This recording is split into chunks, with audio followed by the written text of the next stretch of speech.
একজন সাহাবী মদিনায় আসতে নিয়ে বিশাল একটা হৃদয় বিদারক ঘটনা রয়ে গেছে।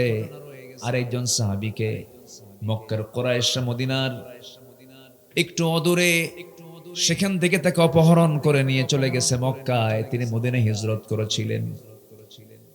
সেই সাহাবীকে ধরে নিয়ে মক্কার জেলখানায় আটকিয়ে রেখে বলা হলো, খুবাইব, আমরা তোমাকে ধরে এনেছি শাস্তি দেবার জন্য নয়, শুধু কিন্তু শর্ত হলো আমাদের বাপ দাদার ধর্মকে ছেড়ে দিও না, এই ধর্মে তুমি ফিরে আসো, এই ধর্মকে তুমি লালন করো, পালন করো। খুবাইব বলছেন, তোমরা আমাকে যে প্রস্তাব দিচ্ছ, পৃথিবীর সকল প্রস্তাব মানতে রাজি আছি, কিন্তু এই প্রস্তাব মানতে রাজি নেই, কারণ ঈমান এনেছি, ঈমানের উপরে টিকে থেকেই শহীদ হয়ে যাব, কিন্তু মাথা নত করব না কারো কাছে। জোরে কোন সুবহানাল্লাহ, আরো জোরে বলুন সুবহানাল্লাহ। খুবাইব রাদিয়াল্লাহু তাআলা আনহু জেলখানায় তিনি ঢুকে পড়লেন। মারতে মারতে রক্তাক্ত করে ফেলা হলো। শেষ পর্যন্ত খাবারও বন্ধ করে দেওয়া হলো। খাবার বন্ধ করে দিলে তো মানুষ মরে যাওয়ার কথা, কিন্তু এখানে হিতে বিপরীত হয়ে গেল। ঘটনা ঘটলো আরেক রকম। আল্লাহর যারা পছন্দের বান্দা, যারা স্পেশাল বান্দা, স্পেশালি দেখেন তিনি আমার কে। ইব্রাহিম আলাইহিস সালাতু ওয়াস সালামকে আগুনে নিক্ষেপ করা হয়েছিল। আগুনের কাজ হলো জ্বালিয়ে দেওয়া, ভস্ম করে দেওয়া, কিন্তু ইব্রাহিমের ঈমানের কাছে আগুনটা হেরে গেছে। সে আগুনটা তার জন্য জান্নাতের টুকরা হয়ে গেছে। জোরে কোন সুবহানাল্লাহ।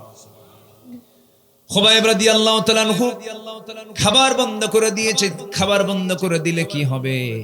রাতের আধারে যখন শেষ রাত্রে সবাই ঘুমিয়ে পড়ে, সেই সময় তিনি আল্লাহর কালাম তেলাওয়াত করেন। আল্লাহ রাব্বুল আলামিন জান্নাত থেকে ফেরেশতা দিয়া জান্নাতের আঙ্গুর তার সামনে ঝুলায় ঝুলায় রেখে দিয়েছেন। জান্নাতের আঙ্গুরগুলো খেয়েছেন। 2-3 মাস চলে গেল, খাবার বন্ধ, সবকিছু বন্ধ। সে বেঁচে আছে কেমন করে, চেহারা সুন্দর হয়ে গেল। চিন্তা করলো, কুরাইশরা যদি এই সংবাদ যদি মক্কার অলি গলি সবার কানে কানে চলে যায়, সব তো কালিমা পড়ে মুসলমান হয়ে যাবে। শেষ পর্যন্ত সিদ্ধান্ত নিল তাকে দুনিয়া থেকে বিদায় করে দেবার জন্য। বলা হলো, খুবাইব এখনো সময় আছে, তুমি কি করবে বলো। খুবাইব বলছেন, তোমরা আমার ব্যাপারে যে সিদ্ধান্ত নিচ্ছ, তোমরা কি জানো আমার আল্লাহ আমার নাকের মধ্যে জান্নাতের সুঘ্রাণ ঢুকায়া দিয়েছেন। জোরে বলি সুবহানাল্লাহ। আল্লাহর যারা পছন্দের বান্দা, তার আগের থেকেই কিছু সিমটম পেয়ে যায়। এই সিমটম গুলো দেখায় দেন তিনি আমার কে। আসতে বলবেন না, তিনি আমার কে। ইমানদার বান্দারা সবসময় শুক্রবারে মৃত্যু চায়। মৃত্যুকে তারা ভয় পায় না কখনো। মৃত্যুকে তারা বড় বরকতের বিষয় মনে করে, কারণ মৃত্যু না হওয়া পর্যন্ত সবচেয়ে প্রিয়জন আল্লাহর সঙ্গে সাক্ষাৎ হবে না। আল্লাহর সঙ্গে সাক্ষাতের জন্য সবচেয়ে বড় মাধ্যম হলো কি বলেন? মৃত্যু। মৃত্যু না হওয়া পর্যন্ত আল্লাহর সঙ্গে তো সাক্ষাৎ হবে না। এই জন্য ইমানদারের সবচেয়ে আকাঙ্ক্ষার মৃত্যু, আকাঙ্ক্ষার চাওয়া হলো সম্মানজনক মৃত্যু, সম্মানজনক মৃত্যু। আমার বন্ধুগণ, আমার ভাইয়েরা, খুবাইব যখন এমন চূড়ান্ত সিদ্ধান্ত যখন জানায় দিলেন, জানায় দেওয়ার সঙ্গে সঙ্গে তারা চূড়ান্ত রায়ও দিয়ে ফেললো, তাকে শুলে চড়াইয়া তাকে দুনিয়া থেকে বিদায় করে দেবে। সবাই সিদ্ধান্ত নিয়ে যখন তাকে মেরে ফেলবে, শেষবারের মতো করে একজন এসে বলতেছে, ও আমার আত্মীয় খুবাইব, তোমার শেষ কিছু ইচ্ছা আমরা পূরণ করতে চাই, তোমার কোনো ওসিয়ত আছে নাকি? খুবাইব বলছেন, আমার কোনো ওসিয়ত তোমাদের কোনো আমি বলতে চাই না, তবে আমার শেষ ওসিয়ত যদি পূরণ করতে চাও, দুনিয়াবি কোনো ওসিয়ত আমি চাই না তোমাদের কাছে। একটু ওযুর পানি যদি দিতাম, আমারে ওযু বানাতাম, নামাজে দাঁড়ায় আমি আল্লাহর সঙ্গে শেষ কথাগুলো বলে নিতাম। আমাদের কথা বলার জায়গা আল্লাহর সঙ্গে কোথায়? জোরবেন, কোথায় কোথায় কোথায় কোথায় কোথায়? ইস্তাঈনু বিস-সাবরি ওয়াস-সালাহ ইন্নাল্লাহা মা'আস-সাবিরিন। তোমরা আমার কাছে সাহায্য চাও ধৈর্যের মধ্য দিয়া, সালাতের মধ্য দিয়া।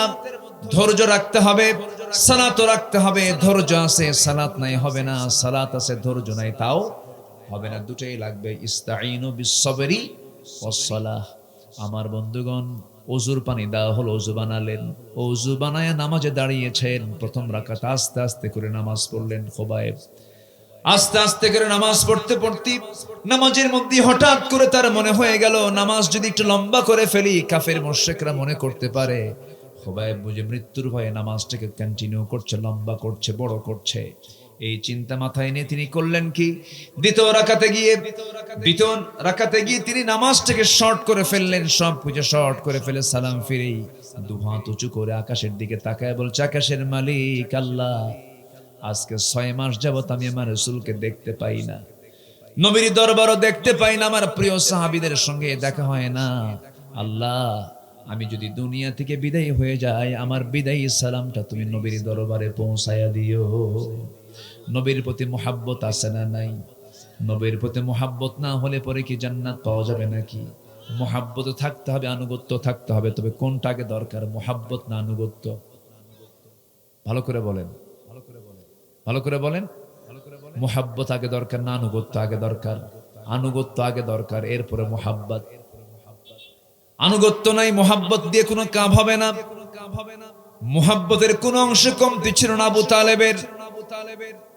অনেক সাহাবীও তার মতো খেদমত করতে পারেন নাই, গোটা পৃথিবীর কেউ আবু তালেবের মতো খেদমত করতে পারে নাই। আবু তালেব রাসূলকে যে খেদমত উপহার দিয়েছেন, পৃথিবীর কোনো মানুষ তার মতো এমন খেদমত করতে পারে নাই।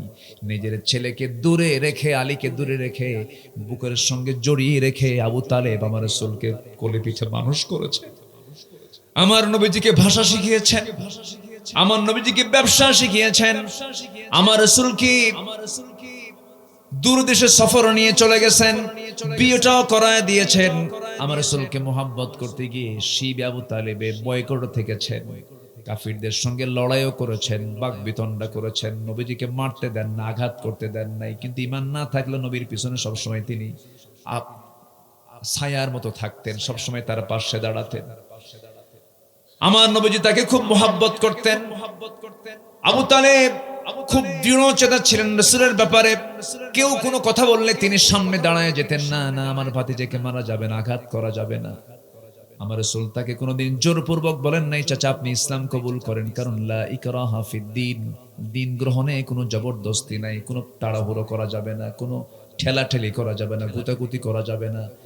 আমার বন্ধুগণ, আমার রাসূল কোনোদিন বলেন নাই, তবে একটা দিন বলেছিলেন, যেদিন তার মৃত্যুর শয্যায় তিনি শায়িত, সেদিন তার পাশে বসে রাসূল কেঁদে কেঁদে বলছেন, চাচা আমার জন্মের পূর্বে আমার বাপ হারাইছি, জন্মের পর পর আমার মাকে হারাইছি, আমাকে কোলে পিঠে আমার দাদা মানুষ করা শুরু করেছেন, দাদাটাকে হারাইছি 7 বছরে। ওই 7 থেকে নিয়ে আজকে এতদিন পর্যন্ত নবুয়ত প্রাপ্তি পর্যন্ত আপনি আমাকে ডানে বামে সামনে পিছন থেকে আমাকে আড়াল করে করে শত্রুদের কাছ থেকে আমাকে দূরে রেখে আমাকে নিরাপত্তা দিয়েছেন, নিরাপদে রেখেছেন, ব্যবসা শিখিয়েছেন, বিয়ে দিয়েছেন, এত কিছু আপনি আমার জন্য করলেন। ও চাচা, আপনার ছেলে দুটাও আপনি আমার হাতে তুলে দিয়েছেন। একটাবার চাচা কালিমা পড়ে মুসলমান হয়ে যান, দিনটা গ্রহণ করেন, কারণ জান্নাত পাওয়ার জন্য ভাতিজার পরিচয় দিয়ে চাচা বাঁচবে না, চাচার পরিচয় দিয়ে ভাতিজা বাঁচবে না, বাবার পরিচয় দিয়ে সন্তান বাঁচবে না, সন্তানের পরিচয় দিয়ে বাবা বাঁচবে না। ঈমান হলো এমন একটা সম্পদ চাচা, এটাকে লালন না করলে পরে, এটাকে গ্রহণ না করলে পরে কিচ্ছু লাভ হবে না, সবগুলো জিরো হয়ে যাবে, সব মাইনাস হয়ে যাবে। রাসূল যখন বারবার বলছিলেন, সেই সময় আবু তালেব বলছেন, ভাতিজা মুহাম্মদ আমাকে বারবার জোরাজুরি করতে যেও না, আমার কপালে দিন গ্রহণ হবে না, আমার বাপদাদার ধর্ম আমি ছাড়তে পারবো না, হাসবুনা, আমার জন্য যথেষ্ট আমার বাপদাদার ধর্ম। এই জাতীয় কথা যখন বলে ফেললেন তিনি, আমার নবীজি এক পর্যায়ে এই কথাও বলে ফেললেন, চাচা আপনি অর্ধেক কালিমা বলেন, লা ইলাহা ইল্লাল্লাহ, এতটুকু বলবেন, আর বাকিটুকু বলার দরকার নাই। সঙ্গে সঙ্গে আল্লাহর পক্ষ থেকে আয়াত নাজিল হয়ে গেল। রাসূলকে জানানো হলো, আপনি যাকে ভালোবাসবেন আপনি তাকে হেদায়েত দিতে পারবেন না, হেদায়েতের চাবি কার হাতে? আসতে বলবেন না, কার হাতে?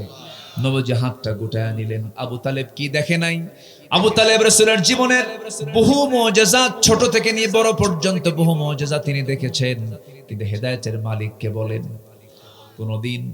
কোনদিন অনেক সাহাবী ছিলেন, যেরকম সালমান ফারসি রাদিয়াল্লাহু তাআলা আনহু, কোনদিন রাসূলকে তিনি দেখেন নাই, শুধু একটা দিন দেখেছেন, সেদিন একটাবার দেখে তার প্রতি কালিমা গ্রহণ করে ঈমান এনেছেন, যেরকম সুবহানাল্লাহ।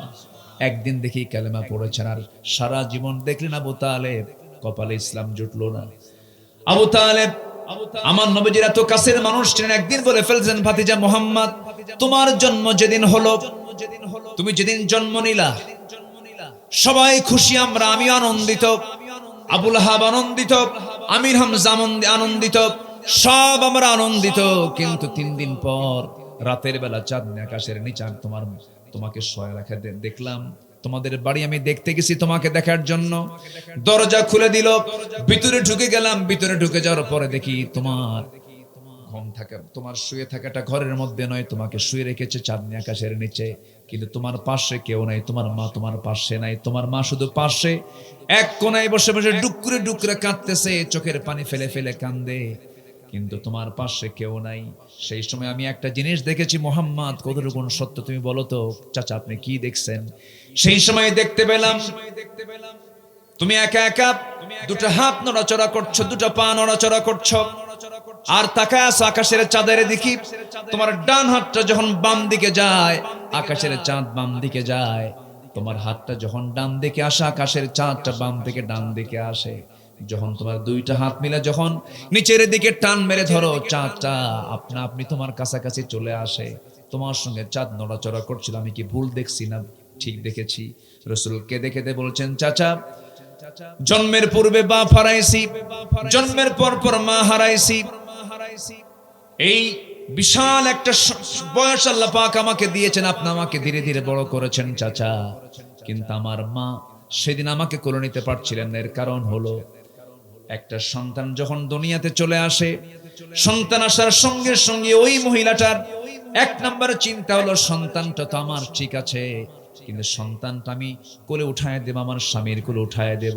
কিন্তু আমার মা আমাকে যখন কোলে নেন, যেই সন্তানকে তার স্বামীর কোলে উঠায় দিবেন, সেই স্বামী তো দুনিয়া থেকে বিদায় নিয়েছেন জন্মের পূর্বেই।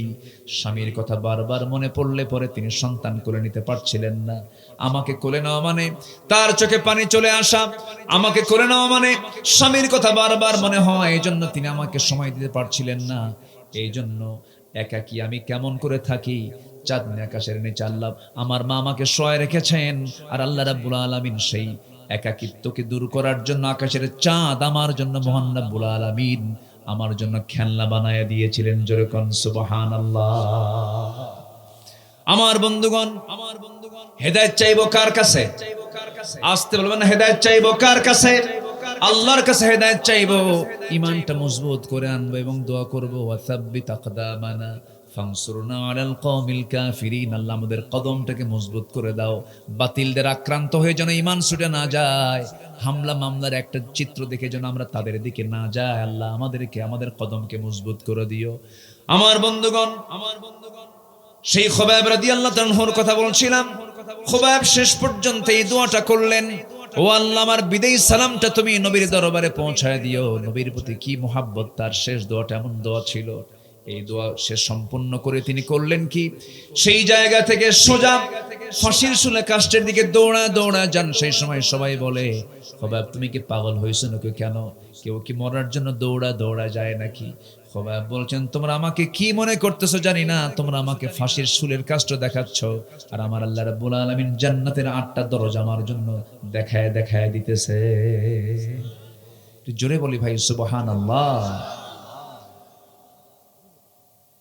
ইখলাস নিয়ে আসতে হবে, ঈমানের গভীরতায় পৌঁছতে হবে, রাসূলের প্রতি মুহাব্বত বাড়াতে হবে, সুন্নাহর পাবন্দি হতে হবে, তাহাজ্জুদ পড়তে হবে, কোন নফল ইবাদতকে বাদ দেওয়া যাবে না, নফল নামাজকে বাদ দেওয়া যাবে না। আপনার জীবনে যদি নফল নামাজ না বাদ পড়ে, আপনার জীবনে কখনো ফরজ নামাজ বাদ পড়বে না। নফল ফরজকে পাহারা দিয়ে ফেলে, নফল ফরজের গুরুত্বটাকে বাড়ায় দেয়। যে ব্যক্তি তাহাজ্জুদ পড়বে, তার কি কোনোদিন ফজর নামাজ কাজা হবে নাকি? আজ ফজর নামাজ কাজা হবে? হবে না।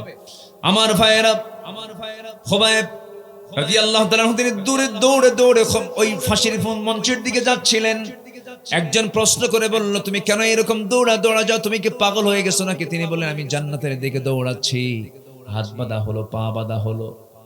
এমন সময় তাকে প্রশ্ন করে বলা হলো, খুবাইব তোমার এই জায়গায় যদি মুহাম্মাদের হাত পা বাঁধতাম কত না ভালো হতো।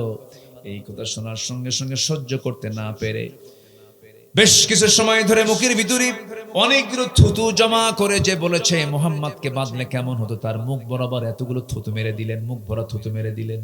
বলেন তো এখন রাগ কমার কথা না বাড়ার কথা? রাগ গেল বেড়ে। তরবারি একটা বের করে সোজা তার ডান হাতে তরবারির যখন আঘাত করা হলো, ডান হাতটা ছিটকে পড়ে গেল। তিনি মুস্কি মুস্কি হাসি মারলেন। বাম হাতে আঘাত করা হলো, তিনি চিৎকার মেরে হাসতেছেন। বলা হলো, খুবাইব তুমি কি পাগল হয়ে গেছো নাকি? অঙ্গহানি করি আমরা একটা একটা করে, তুমি হাসির মাত্রা বাড়ায় দাও কেন? খুবাইব বলছেন, তোমরা আমার একটা একটা করে অঙ্গহানি করে দিচ্ছ, আল্লাহ রাব্বুল আলামিন আমার চোখের সামনে জান্নাতের হুরগুলো একটা একটা করে দেখায় দিতেছে। একজন কাফের এসে নেজা তরবারি দিয়া বুক দিয়ে ঢুকায় পিঠ দিয়ে বের করলো। খুবাইব দুনিয়া থেকে বিদায় নিয়ে নিলেন। আমার নবী মদিনার মসজিদ থেকে হঠাৎ করে দাঁড় হয়ে গেছেন। দাঁড় হইয়া হাত উঁচু করে বলছেন, সালামুন আলাইকা ইয়া খুবাইব, সালামুন আলাইকা ইয়া খুবাইব। হে খুবাইব তোমাকে সালাম, হে খুবাইব তোমাকে সালাম। সাইয়েদনা ওমর ফারুক রাদিয়াল্লাহু আনহু তিনি দাঁড়িয়ে বলছেন, ইয়া রাসূলুল্লাহি, আপনি খুবাইবকে সালাম দিচ্ছেন কেন? আমরা খুবাইবকে দেখি না বহুদিন, কি হয়েছে? রাসূল কেঁদে কেঁদে বলছেন, ও আমার সাহাবীরা, আমি আমার নবুয়তি চোখে দেখতে পেতেছি আমার খুবাইব দুনিয়াতে নাই, আমার খুবাইব জান্নাতের পাখি হয়ে জান্নাতের মধ্যে উড়ে বেড়াতেছে। জোরে বলে সুবহানাল্লাহ। ঈমান এনেছি, আমরা ঈমান নিয়ে টিকে থাকবো। জোরে বলি ইনশাআল্লাহ, আরো জোরে বলি ইনশাআল্লাহ। আরেকজন সাহাবী দিন গ্রহণ করেছেন, চাচার কানে সংবাদ চলে গেছে, চাচা হলো কাফের। চাচা বলতেছে, ভাতিজা শুনলাম কি যেন হলো। সঙ্গে সঙ্গে সেই সাহাবী বলছেন, চাচা কি শুনছেন বলেন? তুমি নাকি ইসলাম কবুল করেছো? আমি ইসলাম কবুল করেছি। আপনি কি শুনছেন? আপনি দেখেন, আশহাদু আল্লা ইলাহা ইল্লাল্লাহ। চাচা খেপে গিয়ে রেগে গিয়ে থাপ্পড় মেরে জমিনে ফেলে দিয়ে বলছে, এত বড় বেয়াদব তুই, তুই আমার বাপ দাদার ধর্মের বিরুদ্ধে তুই অবস্থান গ্রহণ করলে আমি তোকে মাহরুম করব। কি মাহরুম করবেন? চাচার সম্পদ থেকে। আপনার জোর করা লাগবে না, আপনি সাক্ষী থাকেন, এই মুহূর্তে আমার সমস্ত সম্পত্তি আমি আপনার এমনি দিয়ে দিলাম। আমি ঈমান চাই, আমি কি চাই, আমি কি চাই? আরে জাতি 10 টাকার বিড়ি পাইলে পর ঈমান বেঁচে শেষ। আমি কি ভুল বলতেছি? হ্যাঁ, ফজর পড়বেন আপনারা? ফজর পড়লে তো আর ওয়াজ করা যাচ্ছে না। চলো চলো চলো চলো, মাশাআল্লাহ। হুজুর মরুক, জিকির করি লা ইলাহা ইল্লাল্লাহ, লা ইলাহা।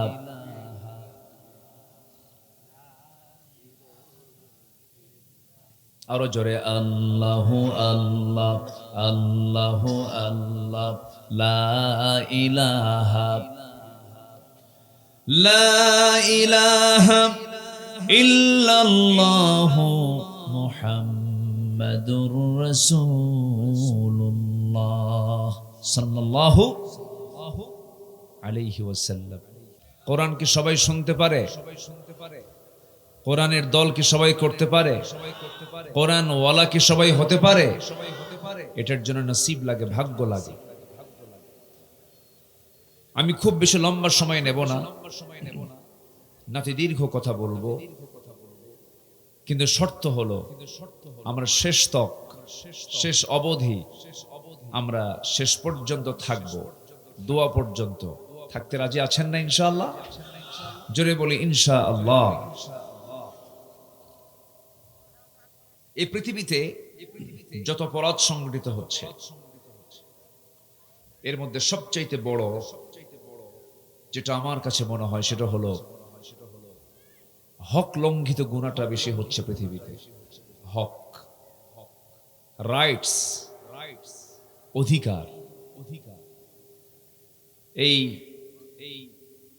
হক লঙ্ঘিত গুনাহ আল্লাহ রাব্বুল আলামিন মাফ করবেন না। হকের বিভিন্ন দিক আছে, এর মধ্যে একটা হচ্ছে হাক্কুল্লাহ, আরেকটা হচ্ছে হাক্কুল ইবাদ। একটা হচ্ছে কার হক, আসতে বলবেন না, কার হক। আরেকটা হক হলো হাক্কুল ইবাদ, বান্দার হক। কোন হককে আমরা যদি নষ্ট করে ফেলি, ধরে ফেলবেন আমাকে একদিন, শক্তভাবে পাকড়াও করবেন যিনি, তিনি আমার কে? আল্লাহ তাআলা। যার যে প্রাপ্য তা তাকে বুঝিয়ে দিতে হবে, হককে নষ্ট করা যাবে না। আমি সূরা নিসার ওই আয়াতের দিকে আস্তে আস্তে চলে যাচ্ছি। হক, আল্লাহর হকটা কি? আল্লাহর হক আর বান্দার হক, আল্লাহর হকটা কি? এমনই একটা প্রশ্ন আমার নবীজি একদিন এক সাহাবীকে করলেন। মুআজ রাদিয়াল্লাহু তাআলা আনহু, তিনি তাকে লক্ষ্য করে বলছেন, ইয়া মুআজ, হাল তাদরি হাক্কুল্লাহ আলাইহি আলা ইবাদিহি ওমা হাক্কুল ইবাদি আলাল্লাহ, মুআজ তোমার কি জানা আছে বান্দার উপর আল্লাহর হকটা কি এবং আল্লাহর উপরে বান্দার হকটা কি? সঙ্গে সঙ্গে সাহাবী বলছেন আল্লাহু আ'লামু ওয়া রাসূলুহু, আল্লাহ এবং তার রাসূলই অধিক ভালো জানেন। আমার নবীজি সঙ্গে সঙ্গে বলছেন, হে আমার মুআজ, ফাইন্না হাক্কুল্লাহি আলাল ইবাদি আন ইয়াবুদুহু ওয়া লা ইউশরিকু বিহি শাইআন ওয়া হাক্কুল ইবাদি আলাল্লাহ আল্লা ইউআযযিবা মান লা ইউশরিকু বিহি শাইআন। আল্লাহর হক বান্দার উপরে হলো, বান্দা আল্লাহর সঙ্গে শরীক স্থাপন করবে না, আল্লাহর সঙ্গে অংশীদার কাউকে যোগ দেবে না, কাউকে আল্লাহর সঙ্গে শরীকানায় নিয়ে আসবে না। আর বান্দার হক আল্লাহর উপরে হলো, ওই আল্লাহ ওই বান্দার সমস্ত গুনাহগুলো মাফ করে তাকে জান্নাত দিয়ে দিবেন। জোরে বলে সুবহানাল্লাহ। শর্ট একটা হাদিস আমি প্রথমেই বলে নিলাম, এখান থেকে একটা বিষয় কিন্তু ক্লিয়ার হয়ে গেল, সেটা হলো যত গুনাহ পৃথিবীতে আছে এর মধ্যে আল্লাহর কাছে চিহ্নিত গুনাহ হলো শিরকের গুনাহ। বলেন কিসের গুনাহ? বলেন চিহ্নিত, যেটা অত্যন্ত স্পর্শকাতর, যেটাকে আল্লাহ রাব্বুল আলামিন কখনো মাফ করবেন না, এটা ওয়াদা করেছেন। বলুন তো কিসের গুনাহ? বলেন তো, আবার বলুন কিসের গুনাহ? শিরকের গুনাহ আল্লাহ পাক মাফ করবেন না। কোরআন এবং সুন্নাহর আলোকে আল্লাহর হক আদায় করার জন্য বান্দার করণীয় 10টা কাজ আছে। এই 10টি বিষয় আমি একটি একটি করে পয়েন্ট আকারে বলার চেষ্টা করছি। ওয়ামা তাওফীকি ইল্লা বিল্লাহ আলাইহি তাওয়াক্কালতু ওয়া ইলাইহি উনীব। আল্লাহর প্রতি ভরসা রেখে আসুন ধীরে ধীরে সেই আল্লাহর যে হকগুলো আছে সেই হকগুলো আদায় করার জন্য বান্দা কি কি কাজ করবে সেই বিষয়ে আমরা পর্যায়ক্রমে আমরা আলোচনার দিকে চলে যাচ্ছি। সূরাতুন নিসা আয়াত নাম্বার 36, আয়াত নাম্বার কি 36 নম্বর আয়াত। আল্লাহ পাক এখানে কি বলছেন? মহান রব্বুল আলামিন বলেন, وَاعْبُدُوا اللَّهَ وَلَا تُشْرِكُوا بِهِ شَيْئًا وَبِالْوَالِدَيْنِ إِحْسَانًا وَبِذِي الْقُرْبَى وَالْيَتَامَى وَالْمَسَاكِينِ وَالْجَارِ ذِي الْقُرْبَى وَالْجَارِ الْجُنُبِ وَالصَّاحِبِ بِالْجَنبِ وَابْنِ السَّبِيلِ وَمَا مَلَكَتْ أَيْمَانُكُمْ إِنَّ اللَّهَ لَا يُحِبُّ مَنْ كَانَ مُخْتَالًا فَخُورًا। জোরে বলুন আল্লাহু আকবার, আরো জোরে আল্লাহু আকবার। আল্লাহ রাব্বুল আলামিন এখানে তার নিজের হকের কথা বলেছেন, পিতামাতার হকের কথা বলেছেন, প্রতিবেশীর হকের কথা বলেছেন, আত্মীয়ের হকের কথা বলেছেন, পথিকের হকের কথা বলেছেন। অর্থাৎ টোটাল আয়াতটা হক জোরে আল্লাহ রাব্বুল আলামিন কথা বলে দিয়েছেন। হক লঙ্ঘিত কোনো গুনার দিকে আমাদের যাওয়া যাবে না। আল্লাহ রাব্বুল আলামিন হক লঙ্ঘিত গুনাহকে শক্ত করে ধরে ফেলবেন কিয়ামতের দিন, কাউকে ছাড় দিবেন না। যেমন আমার নবীজি কোন ঋণগ্রস্ত ব্যক্তি দুনিয়া থেকে বিদায় নিলে পরে রাসূল যদি জানতেন সেই লোকটা ঋণ নিয়ে দুনিয়া থেকে বিদায় নিয়েছে, জানাজা পড়ার জন্য তিনি অস্বীকৃতি জানাতেন। কার জানাজা পড়তে অস্বীকৃতি জানাতেন? বলেন। আমার দেশে তো ঋণগ্রস্ত নাই। আমার দেশে গরিব লোকের ঋণ বেশি না ধনী লোকের ঋণ বেশি? বলেন, ভালো করে বলেন। গরিবের ঋণ হচ্ছে না খেয়ে থাকার জন্য কষ্ট, তার নিত্য প্রয়োজনীয় মৌলিক চাহিদা পূরণ করার জন্য গরিব ঋণ করে থাকে। আর ধনী ঋণ করে কিসের জন্য? বলেন। হ্যাঁ, তাহলে ওরা হচ্ছে ভিআইপি ফকির। কি ফকির বলে? ভিআইপি ফকির না, হাজার হাজার কোটি টাকা, আবার লেখা থাকে ঋণ খেলাপিদের বয়কট করুন। বয়কট করবেন কেমনে? যে রক্ষক সেই ভক্ষক। আমার কথাগুলো কি বুঝতে পারছেন ভাই? কারো কোনো সমস্যা নাই তো? আপনাদের ভাষাগুলো অনেক সুন্দর ভাষা, তো আপনাদের মতো করে বলতে পারছি না আমি। আপনাদের বাচন ভঙ্গি, আপনাদের প্রেজেন্টেশন, আপনাদের কথার গাঁথনি অনেক সুন্দর। মুর্শিদাবাদ পাশাপাশি তো, নদী পার হলেই কি, তাই না? হ্যাঁ, খুবই কাছাকাছি মালদা, মুর্শিদাবাদ, আবার ফারাক্কাবাদও পাশাপাশি, ঠিক আছে না?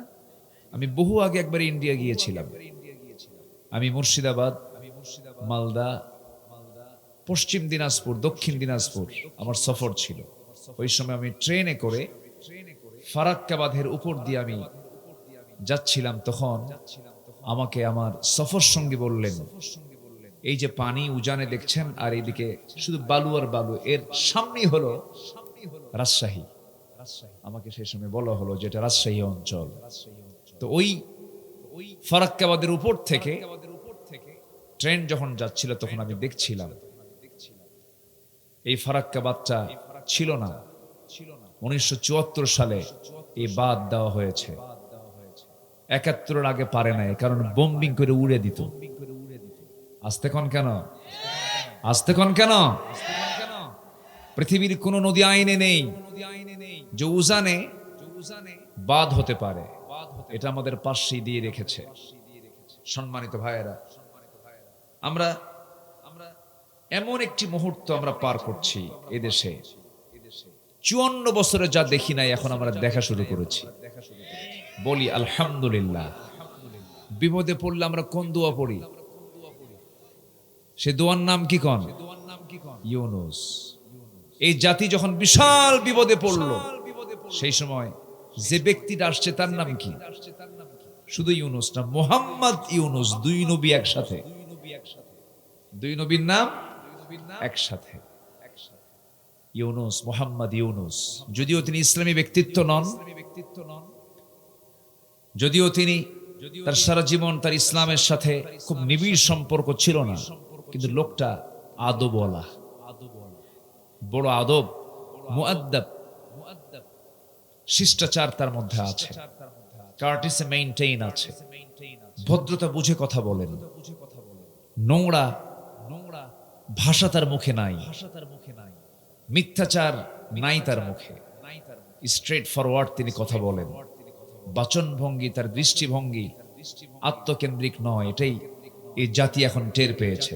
বলি আলহামদুলিল্লাহ, জোরে বলি আলহামদুলিল্লাহ।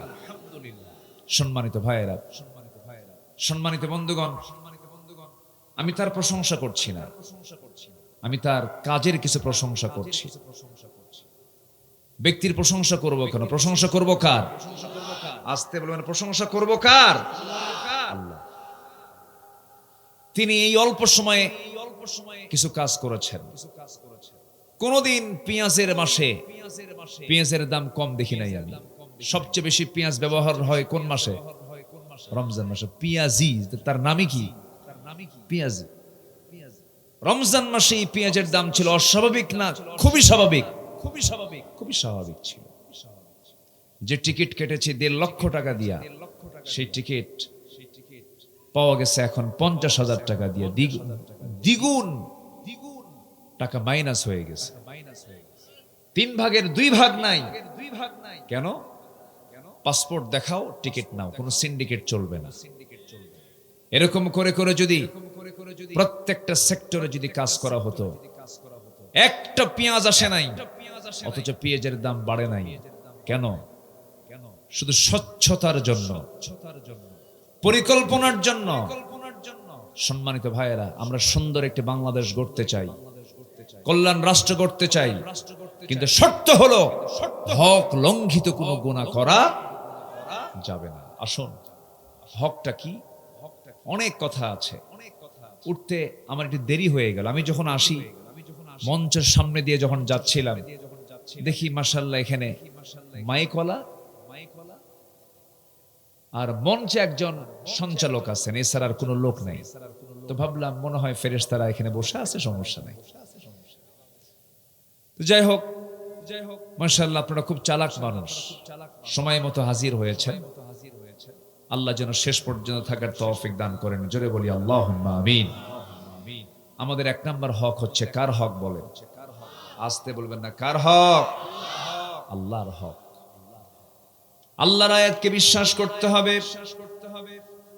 আল্লাহর আয়াতকে অস্বীকার করা যাবে না। আল্লাহর আয়াতকে অস্বীকার করা মানে কার হক নষ্ট করা? জোরে বলুন, কার হক নষ্ট করা?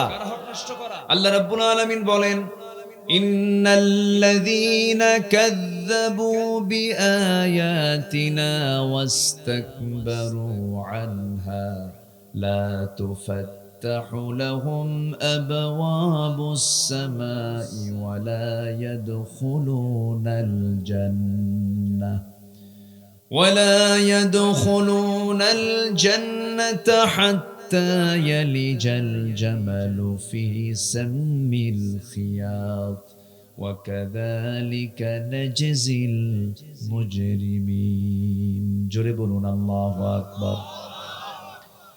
আল্লাহ রাব্বুল আলামিন বলেন, কি পরিমাণ তিনি রেগে গিয়ে এই স্পষ্ট বাক্য তিনি বান্দাকে জানিয়ে দিচ্ছেন, ইন্না নিশ্চয় আল্লাযীনা যারা কাযযাবু মিথ্যা প্রতিপন্ন করবে বিআয়াতিনা আমার আয়াতকে যারা মিথ্যা প্রতিপন্ন করবে, ওয়াস্তাকবারু আনহা এবং অহংকার করে কিতাব থেকে আয়াত থেকে দূরে রাখবে, অহংকার প্রদর্শন করবে, লা তুফাত্তাহু লাহুম আবওয়াবুস সামা তাদের জন্য আসমানের কোনো দরজাই খোলা হবে না। বাবুন এক বচন, আবওয়াব বহু বচন। আসমানের দরজা কি একটা না সাতটা? কয়টা? আসমান কয়টা? দরজাও কয়টা? সাতটা। লাহুম আবওয়াবুস সামা তাদের জন্য আকাশের কোন দরজা, একটা দরজাও তাদের জন্য খোলা হবে না। লা তুফাত্তাহু খোলা হবে না। তাহলে এখান থেকে একটা বিষয় স্পষ্ট হলো, যারা আল্লাহর আয়াতকে স্বীকার করবে তাদের জন্য আসমানের দরজা বন্ধ থাকবে না খোলা থাকবে? তাহলে আল্লাহ আমাদের জন্য আসমানের দরজা কি করবেন? খোলা রাখবেন। যারা আয়াতকে বিশ্বাস করেছে, তাহলে আসমানের দরজা খোলা মানে কি? তাহলে আমাদের তো যেতে হবে আসমান দিয়েই, নাকি? আসতে হয়। এই আয়াত কি বলছে? আমাদের আসমান দিয়েই যেতে হবে। কে নিবেন আমাকে? কোন বিমানে? বলেন, কোন বিমানে চড়বেন আপনি? দুনিয়ার বিমানে যাওয়া যাবে? সম্ভব? সম্ভব? সম্ভব। দেখেন আল্লাহ পাক কি সুন্দর করে বলছে, তাদের জন্য আসমানের কোন দরজা খোলা হবে না। অর্থাৎ এখান থেকে ক্লিয়ার হয়ে গেল, আল্লাহ ওয়ালা যারা হবে, আল্লাহর হক যারা আদায় করবে, আল্লাহর আয়াতকে প্রতিষ্ঠার জন্য যারা সংগ্রাম করবে, তাদের জন্য রহমতের দরজা আল্লাহ রাব্বুল আলামিন খুলে দিবেন। এবং তিনি নিজে এক জায়গায় বলছেন, হাদিসে কুদসির মধ্যে আসছে, কাল হাশরের ময়দানে কোনো ছায়া থাকবে না, কোনো ছায়া বান্দার জন্য প্রেজেন্ট থাকবে না। সেই দিন 7 শ্রেণীকে আমি আল্লাহ রাব্বুল আলামিন আর শাজিমের ছায়ায় তাদেরকে আমি জায়গা করে দেব। জোরে বলি সুবহানাল্লাহ। আর শাজিম ডানে বামে নিচে না উপরে? তাহলে উপরে যদি আপনি যেতে চান, তাহলে কয় দরজা, কয় আকাশ পার হতে হবে? 7 আকাশ। কে পার করে নিবেন? আসতে বলুন, কে পার করে নিবেন? আল্লাহ আল্লাহ আল্লাহ আল্লাহু আকবার। সবাইকে আল্লাহর সঙ্গে সাক্ষাৎ করতে চান? আওয়াজ খুব দুর্বল মনে হচ্ছে আপনাদের। সবাইকে আল্লাহর সঙ্গে সাক্ষাৎ করতে চান? আল্লাহ কোথায় আছেন? বলেন, কোথায় আছেন? 7 আকাশের উপরে। হ্যাঁ, আরশ আজিম। আল্লাহ রাব্বুল আলামিন বলেন, আমার সঙ্গে কোন বান্দা যদি সাক্ষাৎ করতে চাও, فمن كان يرجو لقاء ربه فليعمل عملا صالحا ولا يشرك بعبادة ربه أحدا। জোরে বলুন আল্লাহু আকবার। আমার সঙ্গে যদি সাক্ষাৎ করতে চাও, নাম্বার 1 হলো শিরিক থেকে নিজেকে দূরে রাখো, আল্লাহর সঙ্গে শরীক স্থাপন করতে যেও না, আল্লাহর আইনের বিরুদ্ধে আইন খাড়া করো না, আল্লাহর দলের বিপরীতে দুনিয়ার দলে অংশগ্রহণ করো না, দুনিয়ার কোনো দল করতে যেও না, মানুষের তৈরি কোনো বিধানকে মানতে যেও না। শিরিক মুক্ত হয়ে আসো এবং নেক আমল করে আসো, আমি আল্লাহ তোমার সঙ্গে সাক্ষাৎ করব জান্নাতের ভিতরে। এটা জোরে বলা যাবে না সুবহানাল্লাহ। লিকা রাব্বিহি, লিকা, আল্লাহু আকবার। একদম আল্লাহ নিজে বলছেন, কোন বান্দা আমার সঙ্গে সাক্ষাৎ করছে, লিকা রাব্বিহি, আমার সঙ্গে সাক্ষাৎ করতে চাও, শিরিক মুক্ত হয়ে আসো, নেক আমল করে আসো, আমি আল্লাহ নিজে সাক্ষাৎ করব। জোরে বলি সুবহানাল্লাহ। সে জান্নাতের সন্ধান আমাকে আপনাকে খুঁজে বের করতে হবে। তাহলে যারা আল্লাহর আয়াতকে স্বীকার করবে তাদের জন্য দরজা বন্ধ না দরজা খোলা? যারা স্বীকার করবে তাদের জন্য দরজা বন্ধ না খোলা? আমরা দরজা কি বন্ধ করে দিতে চাই না খোলা রাখতে চাই?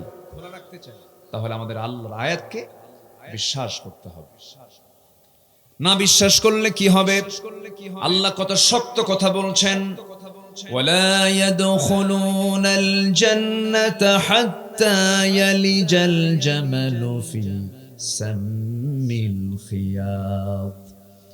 ওই সমস্ত বান্দাগুলো কখনো জান্নাত পাবে না, কখনো জান্নাতে প্রবেশ করতে পারবে না, যেমন করে একটা সূঁচের ছিদ্র পথে বৃহদাকার বড় আকারের উট যেমন প্রবেশ অসম্ভব, এই সমস্ত বান্দার জন্য আমার জান্নাতে যাওয়া তেমনই অসম্ভব। জোরে বলি নাউযুবিল্লাহ।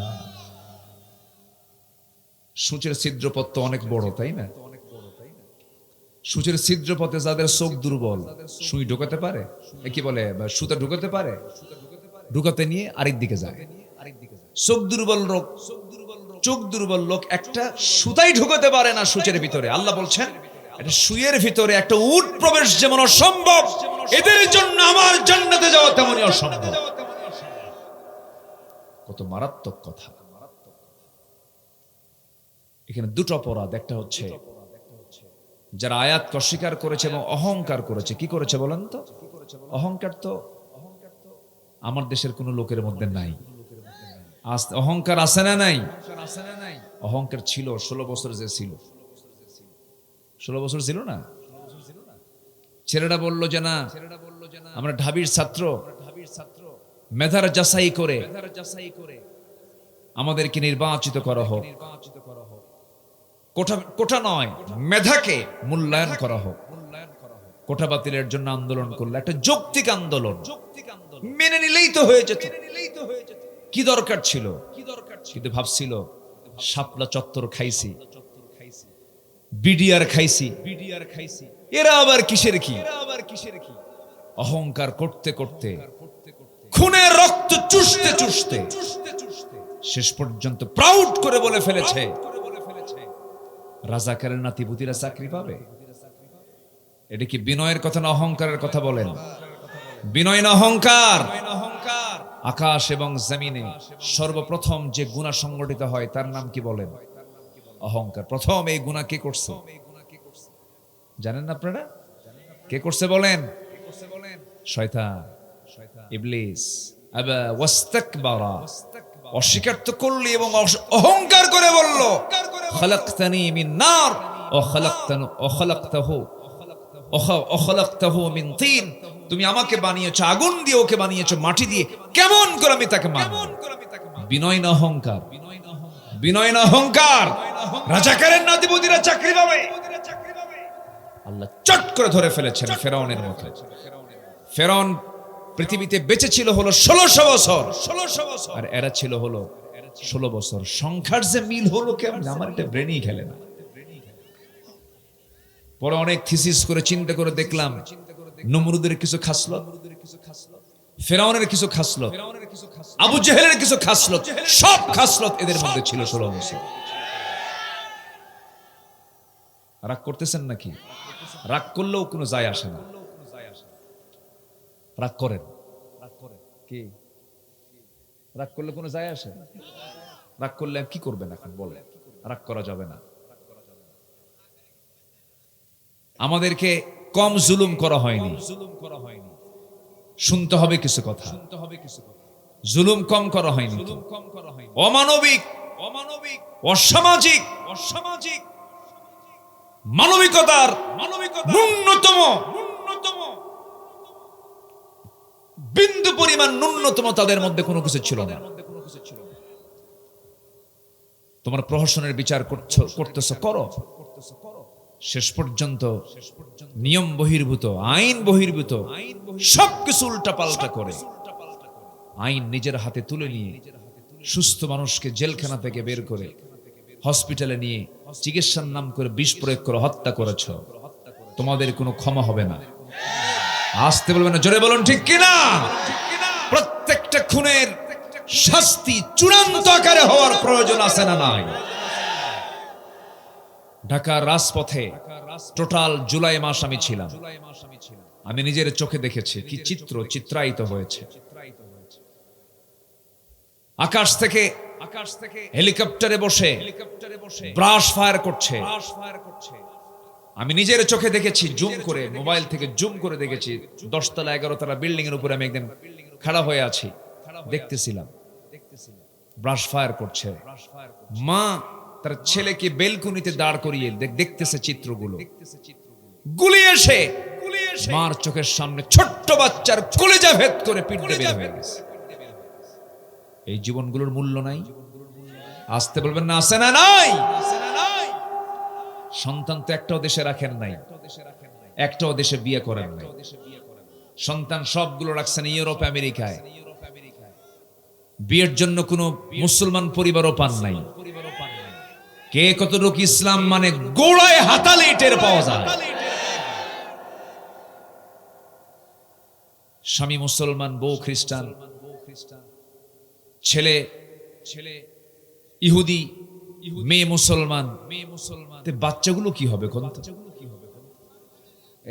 কি 12 হেজাইলে নাকি? বাচ্চা কি হবে বলেন? বাচ্চা কি হবে? হ্যাঁ, এটা আমি আর মুখে বলতে পারলাম। গাধা আর ঘোড়ার মিলনে, গাধা আর ঘোড়ার মিলনে যে বাচ্চাটা হয় ওটার নাম হলো খচ্চর। খচ্চরদের কোন নেতৃত্ব বাংলার জমিনে আর আনতে দেওয়া যাবে না। যারা লাকুম দীনুকুম ওয়ালিয়া দ্বীনের ব্যাখ্যা করে, কি দেখছেন?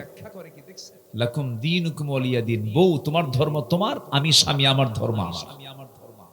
নাউজুবিল্লাহ বলবেন না? এটা কি তাফসীর?